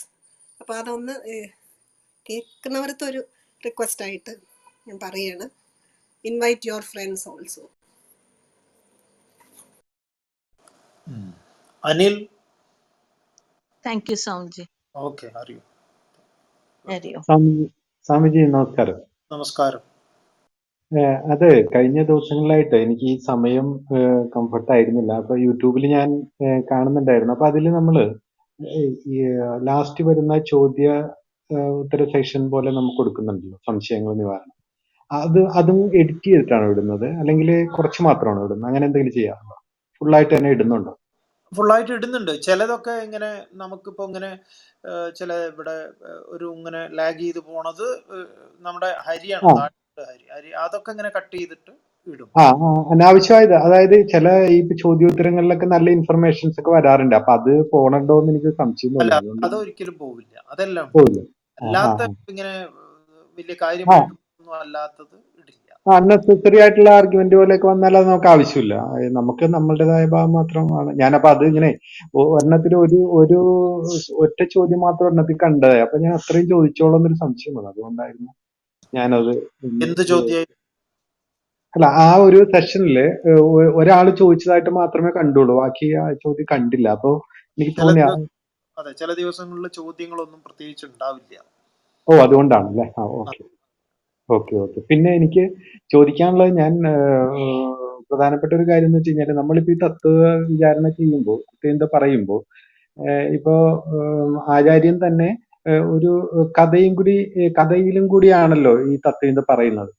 അപ്പൊ ഈ കഥ ഇതിലുള്ളൊരു കോൺഫ്ലിക്റ്റ്, ഇപ്പൊ എല്ലാവർക്കും ഒരു പ്രശ്നം അവിടെ വരുന്നത്, ഈ കഥയും തത്വീന്തമായിട്ട് മിക്സ് ആയിട്ടാണ് എല്ലാവരും വന്ന് ഓരോ ചോദ്യങ്ങൾ ചോദിക്കുന്നത്, രണ്ടും മിക്സ് ആയി പോകുന്നു എന്നുള്ളതാണ് ഒരു പ്രധാനപ്പെട്ട ഇതിന്റെ ഒരു പ്രശ്നമായിട്ട് എനിക്ക് തോന്നുന്നത്. അപ്പോ ഈ ആചാര്യൻ കഥ പറഞ്ഞപ്പോ ഈ കഥയും കൂടി അതേ ഈ തത്വീന്തൊക്കെ അനുസൃതമായിട്ടുള്ള ഒരു കഥ, അതായത് കഥയിലും ഇതേപോലെയുള്ള ഒരു നല്ലൊരു സെറ്റിങ്സ് ഇല്ലാതെയായി പോയതാണോ, അല്ലെങ്കിൽ അത് നേരത്തെ പറഞ്ഞ ഒരു പസലിന്റെ ഭാഗമായിട്ട് അങ്ങനെ ചെയ്തതാണോ ശരിക്കും? അത് വളരെ ബോധപൂർവം ചെയ്തതാണ്. അതാണ് ഇതിന്റെ ഒരു ബ്യൂട്ടി എന്ന് പറയുന്നത്. അതാണ് ഇതിന്റെ ഒരു എന്താ പറയാ ഏറ്റവും സൗന്ദര്യം എന്ന് പറയുന്നത്. കാരണം ഇതില് ഇപ്പൊ വ്യാസരാണ് മഹാഭാരതം പറയുകയാണെങ്കിലും രാമായണത്തിലും ഒക്കെ അതിന്റെ ക്ലൂ ഇങ്ങനെ വെച്ചിട്ടുണ്ടാവും, പറഞ്ഞിട്ടുണ്ടാവും. അപ്പൊ അതിനെ കണ്ടെത്തേണ്ടത് ഈ വൈചിത്ര്യമാണ് ഇതിന്റെ. അതായത് ഇപ്പോ ഒരു നമ്മൾ ഇതില് ഉദാഹരണം പറയാറുണ്ട്. ഇപ്പൊ ഒരു ന്യൂസ് പേപ്പറിൽ ഒരു ആഡ് കൊടുക്കുകയാണെന്ന് ഇരിക്കട്ടെ, ഒരു പരസ്യമാണ്. ആ പരസ്യം തല കീഴായിട്ടാണ് എഴുതി വെച്ചിരിക്കുന്നത്, അല്ലെങ്കിൽ അത് ഇതാക്കിയിരിക്കുന്നതെങ്കിൽ നമ്മൾ പെട്ടെന്ന് തല തിരിച്ചൊക്കെ പിടിച്ചൊക്കെ നോക്കുമല്ലോ, ഇത് എന്താ ഈ സാധനം എന്ന്. അതറിയാൻ കൂടുതൽ ഒരു ക്യൂരിയോസിറ്റി ഉണ്ടാവും. അതുപോലെയാണ് ഇതിൽ ഇപ്പോ അഹല്യയുടെ കാര്യം പറയുമ്പോൾ എത്രയോ 10,000 വർഷം ഇങ്ങനെ ഇത് കല്ലായിട്ട് കിടക്കുക എന്ന് പറയാം, ഇതൊക്കെ യുക്തിക്ക് നിരക്കുന്നതാണ്. അപ്പോ യുക്തിക്കാത്ത വിധത്തിൽ ഇതിൽ കഥകളിൽ പല കാര്യങ്ങളും പറഞ്ഞിട്ടുണ്ടാവും. അതിനെയാണല്ലോ നമ്മൾ വൈചിത്ര്യം എന്ന് പറയുക. ആ വൈചിത്ര്യവും അതേസമയം ഈ വൈരുദ്ധ്യവും ഇതുകൊണ്ട് നിറച്ചിട്ടുള്ളതാണ് ഈ രാമായണം ആവട്ടെ പുരാണങ്ങളും ഇതിഹാസങ്ങളും മുഴുവൻ. അതിൻ്റെ രീതി അതാണ്. അപ്പൊ അതിലാണ് ഇവർ ഈ തത്വം മുഴുവൻ ചേർത്തിരിക്കുന്നത്. അങ്ങനെയാണ്. അപ്പൊ അതിനെയാണ് നമ്മൾ അതിനെപ്പോഴും ഈ തത്വവിചാരത്തിൽ ഉപനിഷത്ത് ബേസാണ് നമുക്ക് ഉണ്ടാവേണ്ടത്. ഇപ്പൊ തന്നെ നോക്കൂ, അഹല്യ പറയാണ്, അങ്ങയുടെ പാദധൂളി എന്നിൽ തട്ടിയ സമയം എനിക്ക് അങ്ങയെ സ്പർശിക്കാൻ സാധിച്ചു, അങ്ങയുടെ പാദധൂളി എൻ്റെ ദേഹത്ത് പതിഞ്ഞു, ഞാൻ ധന്യയായിന്ന് ഒട്ടനെ പറയാണ്. അങ്ങേക്ക് ചരണം ഇങ്ങനെ പാദങ്ങളോ കൈകളോ കാലുകളോ ഇല്ലാത്ത ആളാണ് അങ്ങ് എന്ന് പറയാം. കണ്ടോ, ഇതാണ് ഈ കോൺട്രഡിക്ഷൻ എന്ന് പറയുന്നത്. ഈ കോൺട്രഡിക്ഷൻ ആണ് ഇതിനെ സ്ഥാപിക്കുന്നത്, ഇതിന്റെ ഈ തത്വത്തെ ബോധിപ്പിക്കുന്നത് അവിടെയാണ്, അല്ലാതെ പരസ്പര വിരുദ്ധത പറയല്ല. അതാണ് സത്യത്തെക്കുറിച്ച് പറയുമ്പോൾ അങ്ങനെയാണ്, സയൻസും അങ്ങനെ തന്നെയാണ് പറയുക. ഇതാണ് ഈ മിസ്റ്റിക് ലാംഗ്വേജ് എന്ന് പറയുന്നതാണ്. ആ മിസ്റ്റിക് ലാംഗ്വേജ് മനസ്സിലാവണം. ഓക്കെ, അതില് ഒരു കാര്യം കൂടി ഒന്ന് ചോദിക്കാനുള്ളത്, ഈ ചരിത്രം ഇപ്പൊ നമ്മൾ കൂടുതലായിട്ട് രാമായണത്ത് മഹാഭാരതം അങ്ങനെയുള്ള ഇതിഹാസങ്ങളെയൊക്കെ നാം പഠിക്കുമ്പോൾ ഇതില് കൂടുതലായിട്ട് നമുക്ക് കാണുക എന്ന് പറഞ്ഞാൽ ചരിത്രപരമായ, നമ്മളിപ്പോ 4 പഠനങ്ങളെ കുറിച്ച് സ്വാമി ആദ്യം പറഞ്ഞു. ഒന്ന് ചരിത്രപരമായിട്ടും അതുപോലെ തന്നെ ഭക്തിപരമായിട്ടും പിന്നെ നമുക്ക് ഭാഷാ പഠനത്തിനായിട്ടും പിന്നെ അവസാനം ഈ തത്വചിന്തയെ നമ്മളിപ്പോ പറയുന്ന കാര്യമായിട്ട് 4 രീതിയിൽ ഈ ഗ്രന്ഥങ്ങളെ നമുക്ക് ഉപയോഗിക്കാം എന്ന് പറഞ്ഞു. അതിൽ ഈ ചരിത്രപരമായ ഈ പഠനമാണോ കൂടുതൽ ഈ ഇപ്പൊ നമ്മൾ പഠന രീതിയിൽ വരുമ്പോ പഠിക്കുന്നത് വെച്ച് കഴിഞ്ഞാല് തത്വചിന്ത ഈ രീതിയിൽ പഠിപ്പിക്കുന്നത് ഞാൻ മറ്റു ചരിത്രപരമായതും എനിക്ക് വളരെ കാര്യമായിട്ട് അറിയില്ലെങ്കിൽ പോലും ഈ തത്വം സാറ് മീൻസ് സ്വാമിജി പറയുന്ന ഈ രീതി ഒരു സാറ് നമുക്ക് പറഞ്ഞു തരുന്നത് പോലെ ഒരു വളരെ സിസ്റ്റമാറ്റിക് ആയിട്ട് ഒരു തിയറി പറഞ്ഞു തരുന്ന പോലെ പറയുന്നത് കൊണ്ട് മറ്റാരും ഇങ്ങനെ പറയുന്നത് കേട്ടിട്ടില്ല. അപ്പൊ ഇതും മറ്റുള്ളവരും ഇതുപോലെ പഠിക്കുന്നില്ല. എന്താണ് ഇതിന്റെ ഇത് അങ്ങനെ പറയാത്ത എന്താണ് മറ്റുള്ളവർ ഈ തത്വചിന്തകളെ കുറിച്ച് കൂടുതൽ? അത് നമ്മളെ അങ്ങ് പറഞ്ഞ ഈ കാര്യം നമ്മൾ ഏറെ ആലോചിച്ചിട്ടുണ്ട്, എന്തുകൊണ്ടാണ് ഇവരിത് പറയാത്തത് എന്ന്. അപ്പോ ഇത് പറയാൻ നമുക്കറിയില്ല. സത്യസന്ധമായിട്ട് നമ്മൾ പറഞ്ഞ ഒരു ഉത്തരം പറഞ്ഞാൽ അത് നല്ല ബോധ്യത്തിന്റെ വെളിച്ചത്തിലല്ലേ നമ്മളത് പറയേണ്ടത്. എന്നാൽ എല്ലാവരും പറഞ്ഞിട്ടില്ല എന്നൊന്നും പറയില്ല, പറഞ്ഞിട്ടുള്ള ആളുകളുണ്ട്, എത്രയോ പേര് പറഞ്ഞിട്ടുണ്ട്. പക്ഷെ ഇത് പറയുമ്പം ചിലർക്കൊരു പ്രശ്നമുണ്ട്. ചിലർ കരുതുന്നത് നമ്മളിപ്പോൾ വാസ്തവത്തിൽ ശ്രീരാമന്റെ കാര്യത്തിലാണെങ്കിലും കൃഷ്ണന്റെ കാര്യത്തിലാണെങ്കിലും ഈ രാമൻ കൃഷ്ണൻ എന്ന് പറയുന്ന 2 പേര് ഒരു കാലത്ത് ജനിച്ച് കുറെ കാലം ജീവിച്ച് മരിച്ചു പോയതാണ് എന്ന് എന്താ പറയുക, രൂഢമൂലമായി വിശ്വസിക്കുന്ന വലിയൊരു വിഭാഗം ഉണ്ട് ഇവിടെ. അവര് ഇതിന്റെ ഈ വാസ്തവത്തിൽ രാമനും കൃഷ്ണനും അവരെ കുറിച്ച് പറഞ്ഞിട്ടുള്ളത് അവർ ഞങ്ങളെ അവമാനിക്കുന്നു എന്നാണ്. ഈ രാമായണത്തിൽ തന്നെ മൂഢജനം മൂഢജനം എന്നാണ് പറയുന്നത്. കൃഷ്ണനാണെങ്കിലും അങ്ങനെ തന്നെയാ പറയാ, അവജാനന്തി മാം മൂഢാഹ മാനുഷീം തനുമാശ്രിത എന്ന് പറയും.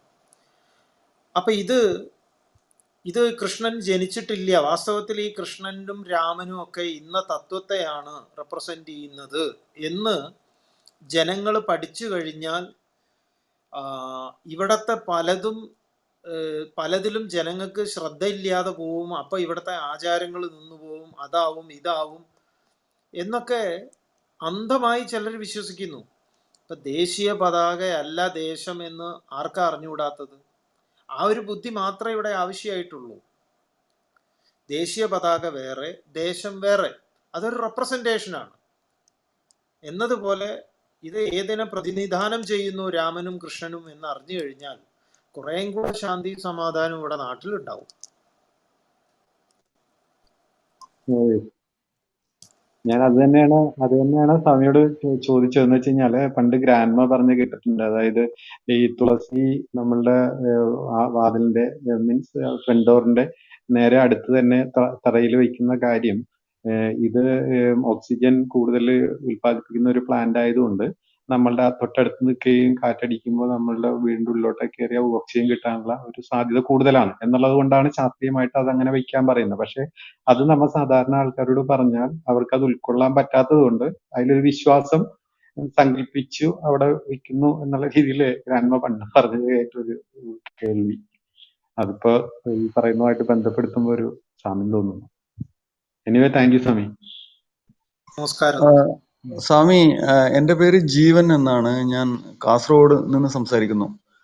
ജീവൻ സ്വാമിജി, എന്റെ ഇടയിൽ ഷമീം ഉണ്ട്.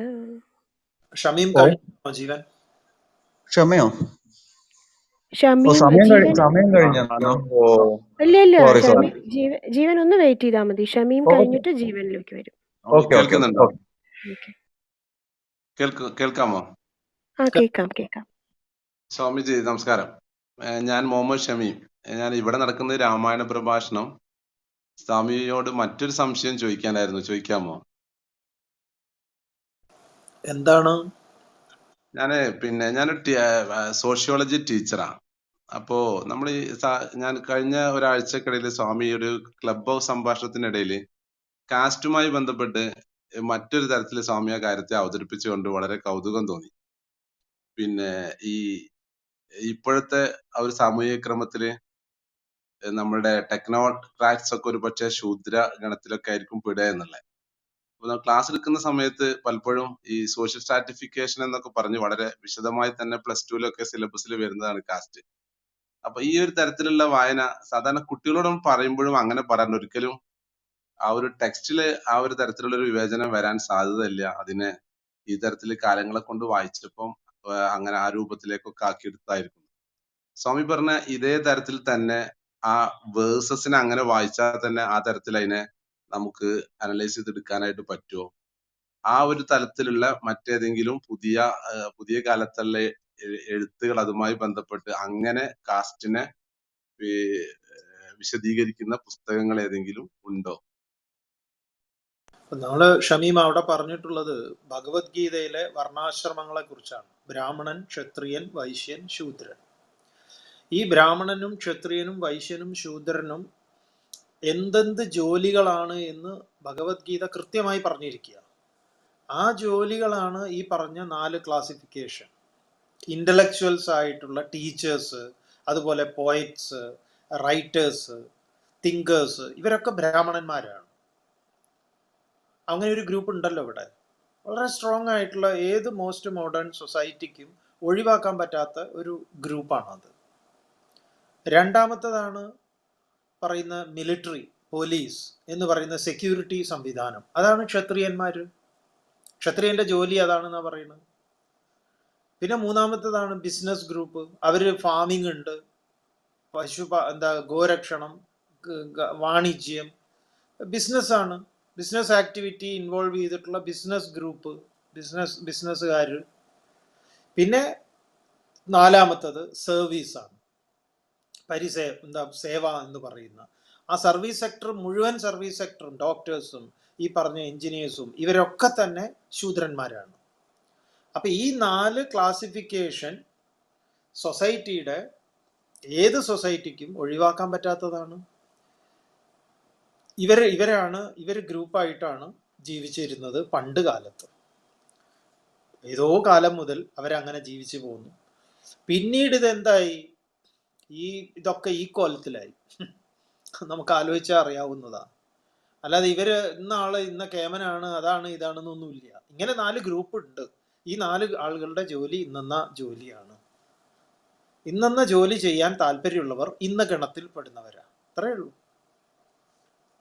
ഓക്കെ സ്വാമി, ഞാൻ ഇത് ക്ലാസ്സിൽ പറയുമ്പോൾ കുട്ടികളോട് ഇങ്ങനെ തന്നെയാണ് കുറെ വർഷങ്ങളായിട്ട് ഞാൻ പറയാറുണ്ട്. ഞാൻ ചോദിക്കുന്നത് അതിന്റെ ആ ടെക്സ്റ്റസ്, ആ വേഴ്സസ് അങ്ങനെ തന്നെ ഇനിയിപ്പോ തർക്കത്തിന് വേണ്ടി ആക്കിയാലും ആ തരത്തിൽ തന്നെ, അല്ലാതെ അതിനെ അങ്ങനെ തന്നെ വായിക്കാനല്ലേ കഴിയുള്ളൂ ആ വേഴ്സസിനെ? അതെ അതെ അതെ, അങ്ങനെയേ വായിക്കാൻ അതിന് വഴിയുള്ളൂ. വേറെ ഒരു വഴിയില്ല.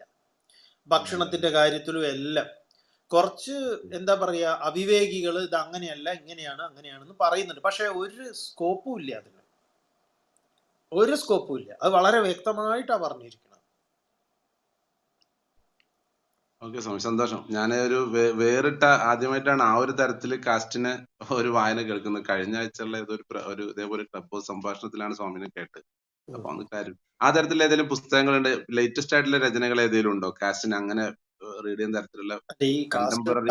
ഇതൊക്കെ ഉണ്ടാക്കി എന്ന് പറയുന്ന ആൾ തന്നെ ഉണ്ടാക്കിയ പുസ്തകമാണ് ഭഗവത്ഗീത. അതിൽ തന്നെ ഇങ്ങനെ പറഞ്ഞിട്ടുണ്ട്. ഇനി എന്തിനാ നമ്മൾ ലേറ്റസ്റ്റ് പറയുന്നത്? ലേറ്റസ്റ്റ് എന്തെങ്കിലും കൊണ്ടുവന്നു കഴിഞ്ഞാൽ അപ്പോൾ അവർ പറയും ഇതൊന്നുമല്ല, ഭഗവത്ഗീത എടുക്കുക, അതിലാ പറഞ്ഞത് എന്ന് പറയും. അപ്പൊ നമുക്ക് തോന്നുന്നു മുള്ളിനെ മുള്ളോണ്ട് എടുക്കുന്നതല്ലേ നല്ലത്. ഓക്കെ സ്വാമി, സന്തോഷം. താങ്ക്സ്. അടുത്തത് ജീവൻ, സംസാരിച്ചോളൂ. താങ്ക് യു ലക്ഷ്മി മാം. സ്വാമി, ഞാൻ കാസർഗോഡ് നിന്നാണ്. എൻ്റെ സംശയം, ഞാൻ ഭഗവത്ഗീത കംപ്ലീറ്റ് ആയിട്ട് വായിച്ചു നോക്കിയിട്ടൊന്നുമില്ല. പക്ഷെ എന്താണ് അതിൽ പറയുന്ന സംഭവം, എന്താണ് അതിന്റെ ഉദ്ദേശം എന്നെനിക്ക് ഏകദേശം ബോധ്യമായിട്ടുണ്ട്. അതായത് പരമാർത്ഥമായ ബോധം, ശ്രീകൃഷ്ണൻ എന്നുള്ള ആ ബോധം ശരിക്കും നമ്മുടെ മനസ്സാകുന്ന അർജുനനെ നിയന്ത്രിക്കുന്നു. കാരണം അർജുനന്റെ 5 ഇന്ദ്രിയങ്ങളും 5 കുതിരകളായി സങ്കല്പിച്ചുകൊണ്ട് 4 വശത്തേക്കും വലിച്ചു പായുന്ന നിയന്ത്രണമില്ലാത്തൊരവസ്ഥ. ആ അവസ്ഥയിൽ അർജുന, ആ പായുന്ന കുതിരയല്ല നീ, ആ ഇന്ദ്രിയങ്ങളിൽ കൂടി ലഭിക്കുന്ന മായാലോകത്തല്ല നിന്റെ യാഥാർത്ഥ്യം. നിന്റെ യാഥാർത്ഥ്യം നിനക്കും പിറകിലായിട്ടിരിക്കുന്ന ഈ ഞാനാണ് അതിന്റെ പരമാർത്ഥമായ ബോധം. അത് വെറുതെ ഒരു കഥ വായിക്കുന്ന പോലെ എനിക്ക് വായിച്ചു പോകാൻ പറ്റിയിരുന്നില്ല മുമ്പൊന്നും. ഞാനത് തൂക്കിയെറിഞ്ഞു കളഞ്ഞു. പക്ഷെ വേറൊരു വഴിയിലൂടെ ഇതാണ് അതിൽ പറഞ്ഞിരിക്കുന്നതെന്ന് അറിഞ്ഞപ്പോ സത്യം പറഞ്ഞാൽ ഞാൻ ഞെട്ടിപ്പോയി. അതിന്റെ ആ ആ ഒരു നിമിഷം മുതൽ ഞാൻ ശരിക്കും എനിക്കറിയാം എന്താണ് അതിന്റെ സത്ത് എന്നുള്ളത്. അതുപോലെ തന്നെ ഭയങ്കര പ്രധാനമായിട്ട് കണക്കാക്കുന്ന ഒരു അത് ഗീതന്റെ കാര്യം, അത് ഓക്കെ അവിടെ നിൽക്കട്ടെ. അതിനെപ്പോലെ തന്നെ പ്രാധാന്യം കൽപ്പിക്കുന്ന വേറൊരു ഗ്രന്ഥമാണ് ഈ രാമായണം.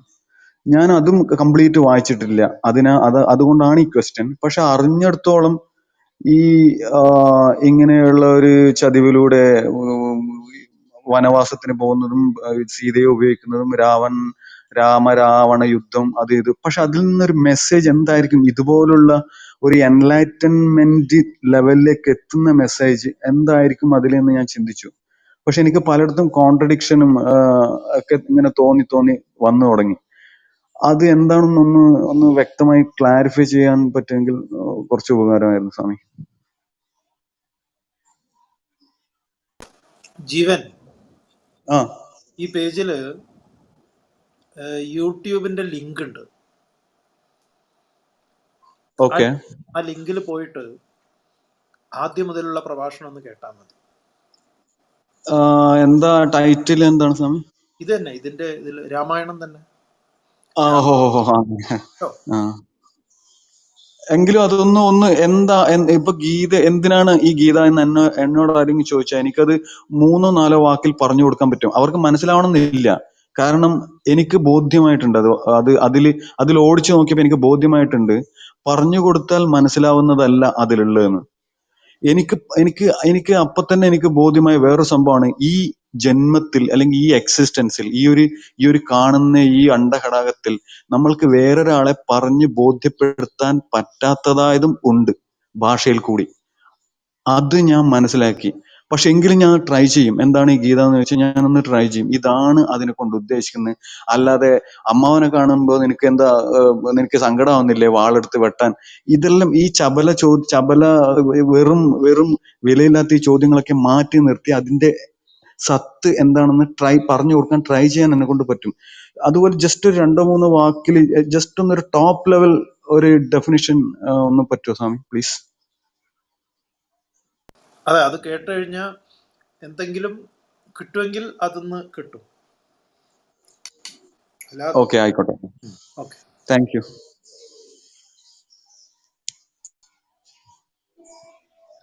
സ്വാമിജി, ഒരാളും കൂടി ഹാൻഡ് റൈസ് ചെയ്തിട്ടുണ്ട്. ഞാൻ കൊടുത്തിട്ടില്ല. സ്വാമിജിയുടെ സമയത്തിന്റെ ചോദിച്ചിട്ടാവാം വിചാരിച്ചു. ആരാണ് കേൾക്കാം? ഞാൻ കൊടുത്തിട്ടുണ്ട് സ്വാമിജി, ഇൻവൈറ്റ് ചെയ്തിട്ടുണ്ട്. ഇത് നാട്ടുകാരൻ എന്ന് പറഞ്ഞിട്ടൊരാള്. നമ്മുടെ നാട്ടുകാരനാ? ചോദിച്ചു.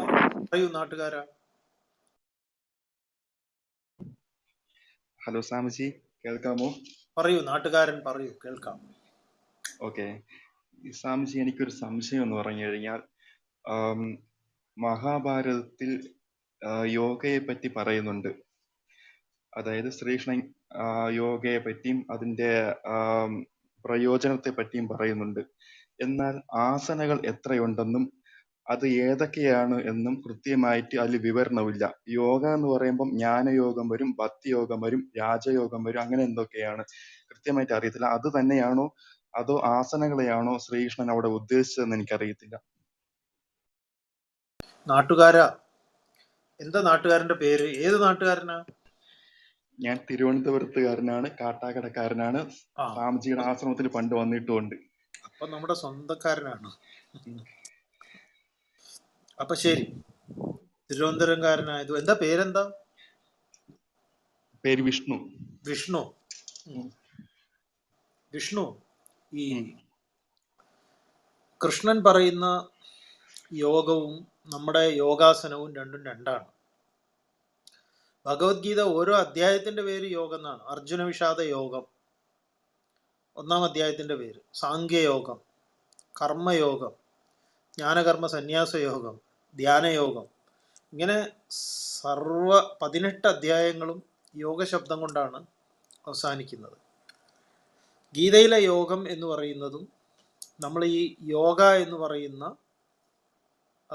ആസനം ഇത്യാദികളെ കൊണ്ട് പറയുന്ന യോഗവും രണ്ടാണ്.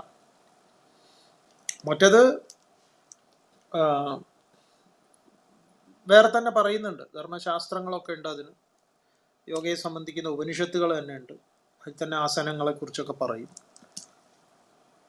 ഗീത പറയുന്നത് മെഡിറ്റേഷനെ കുറിച്ച് പറയും, അതിനെക്കുറിച്ച് പറയുന്നുണ്ട്. ധ്യാനത്തെക്കുറിച്ച്, ധ്യാനം പരിശീലിക്കേണ്ടത് എങ്ങനെയാണ് എന്ന് പറയുന്നതിൽ ചില യോഗാസനങ്ങളെക്കുറിച്ച്, ഇപ്പോൾ ശുചൗ ദേശേ പ്രതിഷ്ഠാപ്യ സ്ഥിരമാസനമാത്മന നാത്യുച്ഛിതം നാദിനീചം ചൈലാജിന കുശോത്തരം തത്രൈകാഗ്രം മനഃകൃത്വ എന്നൊക്കെ പറയുമ്പോൾ ഒരു വൃത്തിയുള്ള സ്ഥലത്ത് നല്ല എന്താ പറയുക, പുല്ല്, അതുപോലെ ഇപ്പോൾ ഇപ്പോഴത്തെ നല്ല കട്ടിയുള്ള എന്തെങ്കിലുമൊക്കെ തുണിയൊക്കെ വിരിച്ച് അതിൻ്റെ മുകളിൽ സുഖാസനം, സ്വസ്ഥമായിട്ട് ഇരിക്കുക. ആസനം എന്ന് പറഞ്ഞാൽ ഇരിപ്പ് എന്നാണ്. ഇരുന്ന് ശരീരം നട്ടെല്ല് നിവർത്തി എങ്ങനെയാണ് മെഡിറ്റേഷൻ ചെയ്യേണ്ടത്, ഇതൊക്കെ ഗീതയിൽ പറയുന്നുണ്ട്. ഗീതയിലെ യോഗം എന്ന് പറയുന്നത് സമാധി എന്നുള്ളതാണ്. യുജിര് സമാധവും യുജിര് മേളനെ. ഈ യുജ് ധാതുവിന് ഇങ്ങനെ രണ്ടർത്ഥമാണ്, ഒന്ന് ലക്ഷ്യാർത്ഥത്തിലും ഒന്ന് വാച്യാർത്ഥത്തിലും. ലക്ഷ്യാർത്ഥത്തിൽ സമാധി എന്നതാണ്, വാച്യാർത്ഥത്തിൽ അതിൻ്റെ എന്താ ചേർച്ച എന്നുള്ളത്. ചേർച്ചയിലാണ് ഈ ആസനങ്ങളൊക്കെ വരുന്നത്. അത് കൃഷ്ണൻ ആ കാര്യങ്ങളൊന്നും പറയുന്നില്ല, പതഞ്ജല മഹർഷിയാണ് അത് പറയുന്നത്.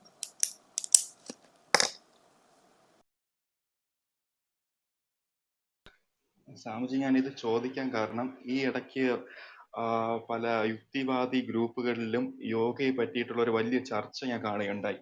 അതിൽ യോഗ എന്ന് പറയുന്നത് വെസ്റ്റേണിൽ ആൾക്കാർ ചെയ്തിരുന്ന ചില സർക്കസുകളെ അയ്യങ്കാർ പോലത്തുള്ള ചില വ്യക്തികൾ കടമെടുത്തുകൊണ്ടാണ് യോഗ എന്നത് തയ്യാറാക്കിയതെന്നും, പിന്നെ യോഗയെ പറ്റി കൂടുതൽ പഠിക്കാൻ നേരത്ത് ഹഠയോഗയെന്നും അഷ്ടാംഗ യോഗയെന്നും രണ്ട് തരത്തിലായിട്ടാണ് പഠിക്കുന്നത്. കാരണം നമുക്കൊരു കൺഫ്യൂഷനാണ്, എന്താണ് ഇതെന്ന് ക്ലിയർ ആയിട്ട് ഒരു ആൻസർ എനിക്ക് ഒരിടത്തു നിന്ന് കിട്ടിയിട്ടില്ല. അതുകൊണ്ടാണ് ഞാൻ ചോദിച്ചത് സ്വാമിജി അടുത്ത്. അത് അവര് അറിവുകേട് പറയുന്നതാ. യുക്തിവാദികൾ പറയുന്നൊന്നും വലിയ കാര്യമാക്കണ്ട. അവര് ഈ വക കാര്യങ്ങൾ പറയുന്നതിൽ വെറും അബദ്ധങ്ങൾ മാത്രമാണ്, അതിനൊരു സംശയം വേണ്ട.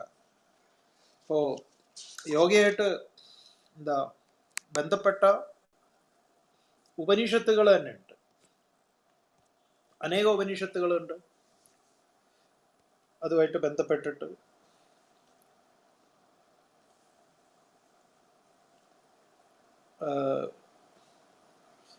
എത്ര ഉപനിഷത്തുകൾ വേണം ആ കാര്യത്തിൽ?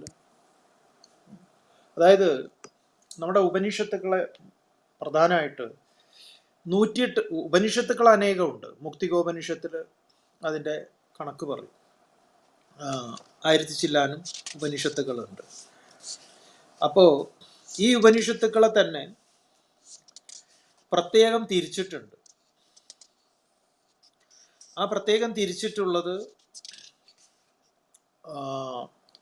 ഒന്ന് മുഖ്യ ഉപനിഷത്തുകൾ എന്ന് പറയും. ഈ മുഖ്യ ഉപനിഷത്തുകൾ 11 എണ്ണമാണ്. ഈശങ്കേനം, കടം, പ്രശ്നം, മുണ്ടകം, മാണ്ഡൂക്യം, ഐതരേയം, തൈത്തിരീയം, ബൃഹദാരണ്യകം, ചാന്തോക്യം എന്ന് പറഞ്ഞിട്ട്. പിന്നെ ഉള്ളത് സാമാന്യ ഉപനിഷത്തുക്കളാണ്. പിന്നെ സന്യാസ ഉപനിഷത്ത്, പിന്നെ ശാക്തേയ ഉപനിഷത്ത്, വൈഷ്ണവ ഉപനിഷത്ത്, ശൈവ ഉപനിഷത്ത്. പിന്നെയുള്ളത് യോഗയെ സംബന്ധിക്കുന്ന, യോഗശാസ്ത്രത്തെ തന്നെ, നമ്മുടെ ഈ ആസന ഇത്യാദികളൊക്കെ പറയുന്ന യോഗ ഉപനിഷത്ത്. നാദബിന്ദു ഉപനിഷത്ത് യോഗയെക്കുറിച്ച് ചർച്ച ചെയ്യുന്ന. യോഗ ചൂടാമണി ഉപനിഷത്ത് യോഗയെക്കുറിച്ചാണ്. ദർശനോപനിഷത്ത് യോഗയെക്കുറിച്ചാണ്. അമൃതബിന്ദു ഉപനിഷത്ത് യോഗയെക്കുറിച്ചാണ്. അതുപോലെ സൂരികോപനിഷത്ത് യോഗയെക്കുറിച്ചാണ്. ധ്യാനബിന്ദു ഉപനിഷത്ത് യോഗയെക്കുറിച്ചാണ്. ബ്രഹ്മബിന്ദു ഉപനിഷത്ത് യോഗയെക്കുറിച്ചാണ്. യോഗ തത്വോപനിഷത്ത് യോഗയെക്കുറിച്ചാണ്. യോഗ ശിഖോപനിഷത്ത് യോഗയെക്കുറിച്ചാണ്. യോഗ കുണ്ടലിനി ഉപനിഷത്ത് യോഗയെക്കുറിച്ചാണ്. ഹംസോപനിഷത്ത്, ത്രിഷികി ഉപനിഷത്ത്, മണ്ഡല ബ്രാഹ്മണ ഉപനിഷത്ത്, ശാന്തില്യ ഉപനിഷത്ത്, പാശുപതാസ്ത്ര ഉപനിഷത്ത്, മഹാവാക്യോപനിഷത്ത്.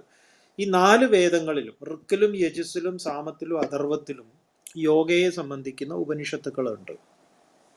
അപ്പൊ ഇതൊക്കെ പാശ്ചാത്യർ കൊണ്ടുവന്നാണ് എന്ന് പറഞ്ഞു കഴിഞ്ഞാൽ അത് അവരുടെ വിവരക്കേടാണ്. പാശ്ചാത്യ ലോകത്ത് യോഗയെ പരിചയപ്പെടുത്തിയിട്ടുള്ള ഇന്ത്യൻ സന്യാസി എന്ന് പറയുന്നത് ശിവാനന്ദ സ്വാമികളാണ്, വിഷ്ണുദേവാനന്ദ സ്വാമികളാണ്. അതായത് പറക്കും സ്വാമി എന്ന പേരിൽ അറിയപ്പെടുന്ന വിഷ്ണുദേവാനന്ദ സ്വാമികൾ. ഡിവൈൻ ലൈഫ് സൊസൈറ്റി ഇവിടെ നെയ്യാർ ഡാമിലൊക്കെ ഉണ്ടായിരുന്നല്ലോ. സ്വാമിജി സ്വന്തം നിലയിൽ വിമാനം പറപ്പിച്ച് എന്താ പറയുക, സ്വന്തമായിട്ട് ജെറ്റുള്ള ആളാണ് അക്കാലത്ത്. അന്ന് സ്വാമിജി വിമാനത്തിൻ്റെ ചിറകിലൊക്കെ ഇരുന്ന്, പറക്കുന്ന വിമാനത്തിൻ്റെ ചിറകിലല്ല നിർത്തിയിട്ടത്. കാരണം അങ്ങനെയൊന്നും പറഞ്ഞു വയ്ക്കരുത്. യുക്തിവാദികളൊക്കെ അങ്ങനെയും പറഞ്ഞു വയ്ക്കും. നമ്മളിങ്ങനെ പറഞ്ഞാൽ അവർ പറയും പറക്കുന്ന വിമാനത്തിൽ പറഞ്ഞു എന്ന്, സന്ദീപാനന്ദഗിരി പറഞ്ഞു എന്ന്, ഇതിലിരുന്ന് ആരെങ്കിലും കേട്ട് കഴിഞ്ഞാൽ അങ്ങനെ പറയും. അങ്ങനെയല്ല, നിർത്തിയിട്ട് ഒക്കെ ഫോട്ടോസൊക്കെ ഉണ്ട്. നിർത്തിയിട്ട വിമാനത്തിൽ എയർപോർട്ടിലൊക്കെ സ്വാമിജി യോഗാസനങ്ങളൊക്കെ അതിൻ്റെ ചിറകിൻ്റെ മുകളിൽ ഇരുന്ന് ചെയ്ത് ആളുകളെ, പാശ്ചാത്യർക്ക് വലിയ അത്ഭുതങ്ങൾ ഉണ്ടാക്കിയിട്ടുണ്ട്. പാശ്ചാത്യ ലോകത്തിന് ഈ യോഗയെക്കുറിച്ച് നല്ല അവബോധം ഉണ്ടാക്കി കൊടുത്തിട്ടുള്ളത് വിഷ്ണുദേവാനന്ദ സ്വാമികളാണ്. ഈ അയ്യങ്കാരൊക്കെ എന്ത് പൊട്ടത്തര ഇവർ ഈ പറയുന്ന അയ്യങ്കാർ ഈ അടുത്ത കാലത്ത് എന്താ പറയുക ഉണ്ടായിട്ടുള്ളതാണ്. അയ്യങ്കാറിനൊക്കെ എത്ര മുമ്പുള്ളതാണ് വിഷ്ണുദേവാനന്ദ സ്വാമികൾ, ഈ ഡിവൈൻ ലൈഫ് സൊസൈറ്റി ഒക്കെ, ശിവാനന്ദ സ്വാമികളുടെ ഡിവൈൻ ലൈഫ് സൊസൈറ്റി ഒക്കെ. അപ്പോൾ വിദേശികൾ വരുന്നത് അങ്ങനെയാണ്. പിന്നെ ഇതിൽ നിന്നൊക്കെ വ്യത്യസ്തമായിട്ടുള്ള പല സമ്പ്രദായങ്ങളും ഇവിടെ ഉണ്ട്. കുണ്ടലിനി യോഗയുണ്ട്, അതുപോലെ ഹഠയോഗമുണ്ട്. അയ്യങ്കാർ യോഗ എന്ന് പറയുന്നത് ഇപ്പം നമ്മൾ പറയുന്ന സമയത്ത് അയ്യങ്കാർ യോഗയുണ്ട്, വിവേകാനന്ദ യോഗയുണ്ട്. അതുപോലെ തന്നെ യോഗ അലയൻസ് ഉണ്ട്. ഇപ്പോൾ അമേരിക്ക ബേസ്ഡ് ആയിട്ടുള്ള യോഗ അലയൻസിൻ്റെ യോഗ ഉണ്ട്. ഇങ്ങനെ കുറേ യോഗ ഇൻസ്റ്റിറ്റ്യൂട്ട് ഉണ്ട് ഇവിടെ. പക്ഷെ ഇതിൻ്റെ ബേസ് എന്ന് പറയുന്നത് പതഞ്ജലി മഹർഷിയുടെ ഇതാണ്. അഷ്ടാംഗയോഗം പറയുന്ന യമ, നിയമ, ആസന, പ്രാണായാമ, പ്രത്യാഹാരം ഇത്യാദികളൊക്കെ പറയുന്ന ഇതാണ് യോഗശാസ്ത്രം. അത് വിദേശത്തുനിന്ന് വന്നതാണെന്നൊക്കെ പറഞ്ഞാൽ ചിലർക്ക് അങ്ങനെയാണ്. ഇവിടത്തെ എന്തെങ്കിലുമൊക്കെ എന്താ പറയുക, ചിലർ രണ്ട് എക്സ്ട്രീമാണ് നമുക്ക്. ഒന്ന് നമ്മൾ പറയും ചാണകത്തിൽ സ്വർണ്ണമുണ്ട് എന്ന് പറയും, പിന്നെ ഇത് മഹാ തല്ലിപ്പൊളി സ്ഥലമാണെന്ന് പറയും. ഈ രണ്ട് എക്സ്ട്രീമിലാണ് നമ്മൾ നിൽക്കുന്നത്. ഇതിൻ്റെ ഇടയിലുള്ള പരിപാടിയൊന്നുമില്ല. ഒന്നുകിൽ ചാണകത്തിൽ പ്ലൂട്ടോണിയം സ്വർണം, അല്ലെങ്കിലോ ചാണകം ചെടിക്ക് പോലും പറ്റില്ല എന്നുള്ളൊരവസ്ഥ. ചാണകം കാണുന്നത് എന്താ പറയുക, ഒരു വല്ലാത്തൊരവസ്ഥ. ഇതൊന്നും അല്ലാതെ ചാണകത്തിൽ അത്യാവശ്യം ഗുണമുണ്ട്, അതിനെ നമുക്ക് അംഗീകരിച്ചു കൊടുക്കാം. പ്ലൂട്ടോണിയൊന്നുമില്ല, സ്വർണവുമില്ല. ഇപ്പം എന്താണെന്നറിയാം, ഇപ്പോഴത്തെ ഒരു അവസ്ഥയിൽ പശുവിനെ കാണുന്നത് ദേഷ്യമായിരിക്കുന്നു ആളുകൾക്ക്. കാരണം അങ്ങനത്തെ ഒരു അവസ്ഥയിലാണ് നമ്മളിപ്പോൾ പോയിക്കൊണ്ടിരിക്കുന്നത്. എന്ന് പറഞ്ഞതുപോലെ യോഗ, സംസ്കൃതം, ഗീത എന്നൊക്കെ കേൾക്കുമ്പോഴേ ആളുകൾക്കിപ്പോൾ തലയ്ക്ക് ഭ്രാന്ത് പിടിക്കുക. കാരണം ഇതിൻ്റെ വക്താക്കളായിട്ടുള്ള ആളുകളുടെ പെരുമാറ്റവും അവരിതിനെക്കുറിച്ച് പറയുന്നതും കേൾക്കുമ്പം ഓക്കാനിക്കാൻ വരും. അതും ഒരു സത്യമാണ്. അതിൻ്റെ ഇടയിലാണ് നമ്മൾ, ധർമ്മസങ്കടത്തിലാണ്. നാട്ടുകാരാ കേൾക്കുന്നുണ്ട് സ്വാമിജി, ക്ലിയർ ആണ് എനിക്കെല്ലാം. പിന്നെ സ്വാമിജി, എനിക്ക് ഇതുമായി ബന്ധപ്പെടാതെ വേറൊരു ചോദ്യം കൂടി ഉണ്ട്. അവസാനത്തെ ഒരു ക്വസ്റ്റ്യൻ ആണ്. ഞാനൊരു മോട്ടിവേഷൻ ഗ്രൂപ്പിൽ സാധാരണ കേൾക്കുന്നതാണ് ഈ ആൽഫ മൈൻഡ് അല്ലെങ്കിൽ ഡെൽറ്റ മൈൻഡ്, തീറ്റ മൈൻഡ്. അത് നമ്മുടെ ആത്മീയമായിട്ട് ഈ നമ്മുടെ എന്തെങ്കിലും ആണോ അത്? കാരണം ക്രിസ്ത്യൻ ഇതിലാണ് കേൾക്കുന്നത്, ആൽഫ മൈൻഡ്, ഡെൽറ്റ മൈൻഡ്, തീറ്റ മൈൻഡ്. എന്താണെന്ന് എനിക്ക് അറിയത്തില്ല. സ്വാമിജിക്ക് അറിയാമെങ്കിൽ പറഞ്ഞു തരണം. അല്ല, മനസ്സിനെ കുറിച്ച് നമ്മുടെ ഋഷീശ്വരന്മാർ, അവരുടെ പേര് തന്നെ മനീഷികൾ എന്നാണ്. അവർ പല പല മനസ്സിൻ്റെ അവസ്ഥാന്തരങ്ങളെക്കുറിച്ച് പറഞ്ഞിട്ടുണ്ട്. നമ്മുടെ ഈ യൂട്യൂബിൽ തന്നെ ഇതിൽ കാണാൻ നിങ്ങൾക്ക് 40ഓളം സങ്കേതങ്ങളെ കുറിച്ച് വളരെ വിസ്തരിച്ച് പറയുന്നുണ്ട്. ചിതി എന്ന് പറഞ്ഞുകൊണ്ട് തുടങ്ങുന്ന, ഇന്നും എന്താ പറയുക, മോഡേൺ സൈക്കോളജിയിലോ അല്ലെങ്കിൽ മറ്റേതെങ്കിലും ശാസ്ത്രശാഖയിൽ കൺസിഡർ ചെയ്യാത്ത കാര്യങ്ങളെ വളരെ വ്യക്തമായിട്ട് അപഗ്രഥിച്ച് അതിനെക്കുറിച്ച് പറയുന്നുണ്ട്. വളരെ വിസ്തരിച്ച് ഒക്കെ പേരുകളുണ്ട്. ഓരോരോ തലങ്ങൾ എന്താണ് എന്ന് കൃത്യമായിട്ട് വിവരിക്കുന്നുണ്ട്. ഇതിൽ നിങ്ങൾക്ക് ഈ ചാനലിൽ നോക്കിയാൽ കാണാം 40ഓളം സങ്കേതങ്ങളെക്കുറിച്ച് നമ്മൾ പറയുന്നുണ്ട്. പിന്നെ അന്ധക്കരണ വൃത്തികൾ എന്നാ പറയുക.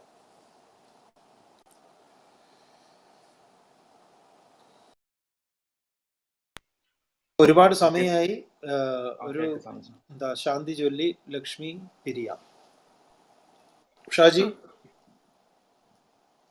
ഹരി ആ ഓം ഹരി ഓം. ഉണ്ടല്ലോ ഇവിടെ അല്ലേ? അപ്പോ ഉണ്ട് ഉണ്ട് ഉണ്ട്. ഉണ്ടോ, പറയാനുണ്ടോ? ഇല്ല, ഒന്നും പറയാനില്ല. ഇപ്പൊ ഒരുപാട് ലേറ്റ് ആയി, നാളെ പറയാം. തീർച്ചയായും. അപ്പൊ നമുക്കൊരു ശാന്തി. അപ്പോ ഓം ശാന്തി ശാന്തി ശാന്തി. ലക്ഷ്മിക്ക് എന്തെങ്കിലും ശാന്തി ഉണ്ടോ? ഇല്ല സ്വാമിജി, ഇന്നിപ്പോ സ്വാമിജി നേരം കുറയായല്ലോ. അത് ശരി. അപ്പോ എല്ലാവർക്കും നമസ്കാരം.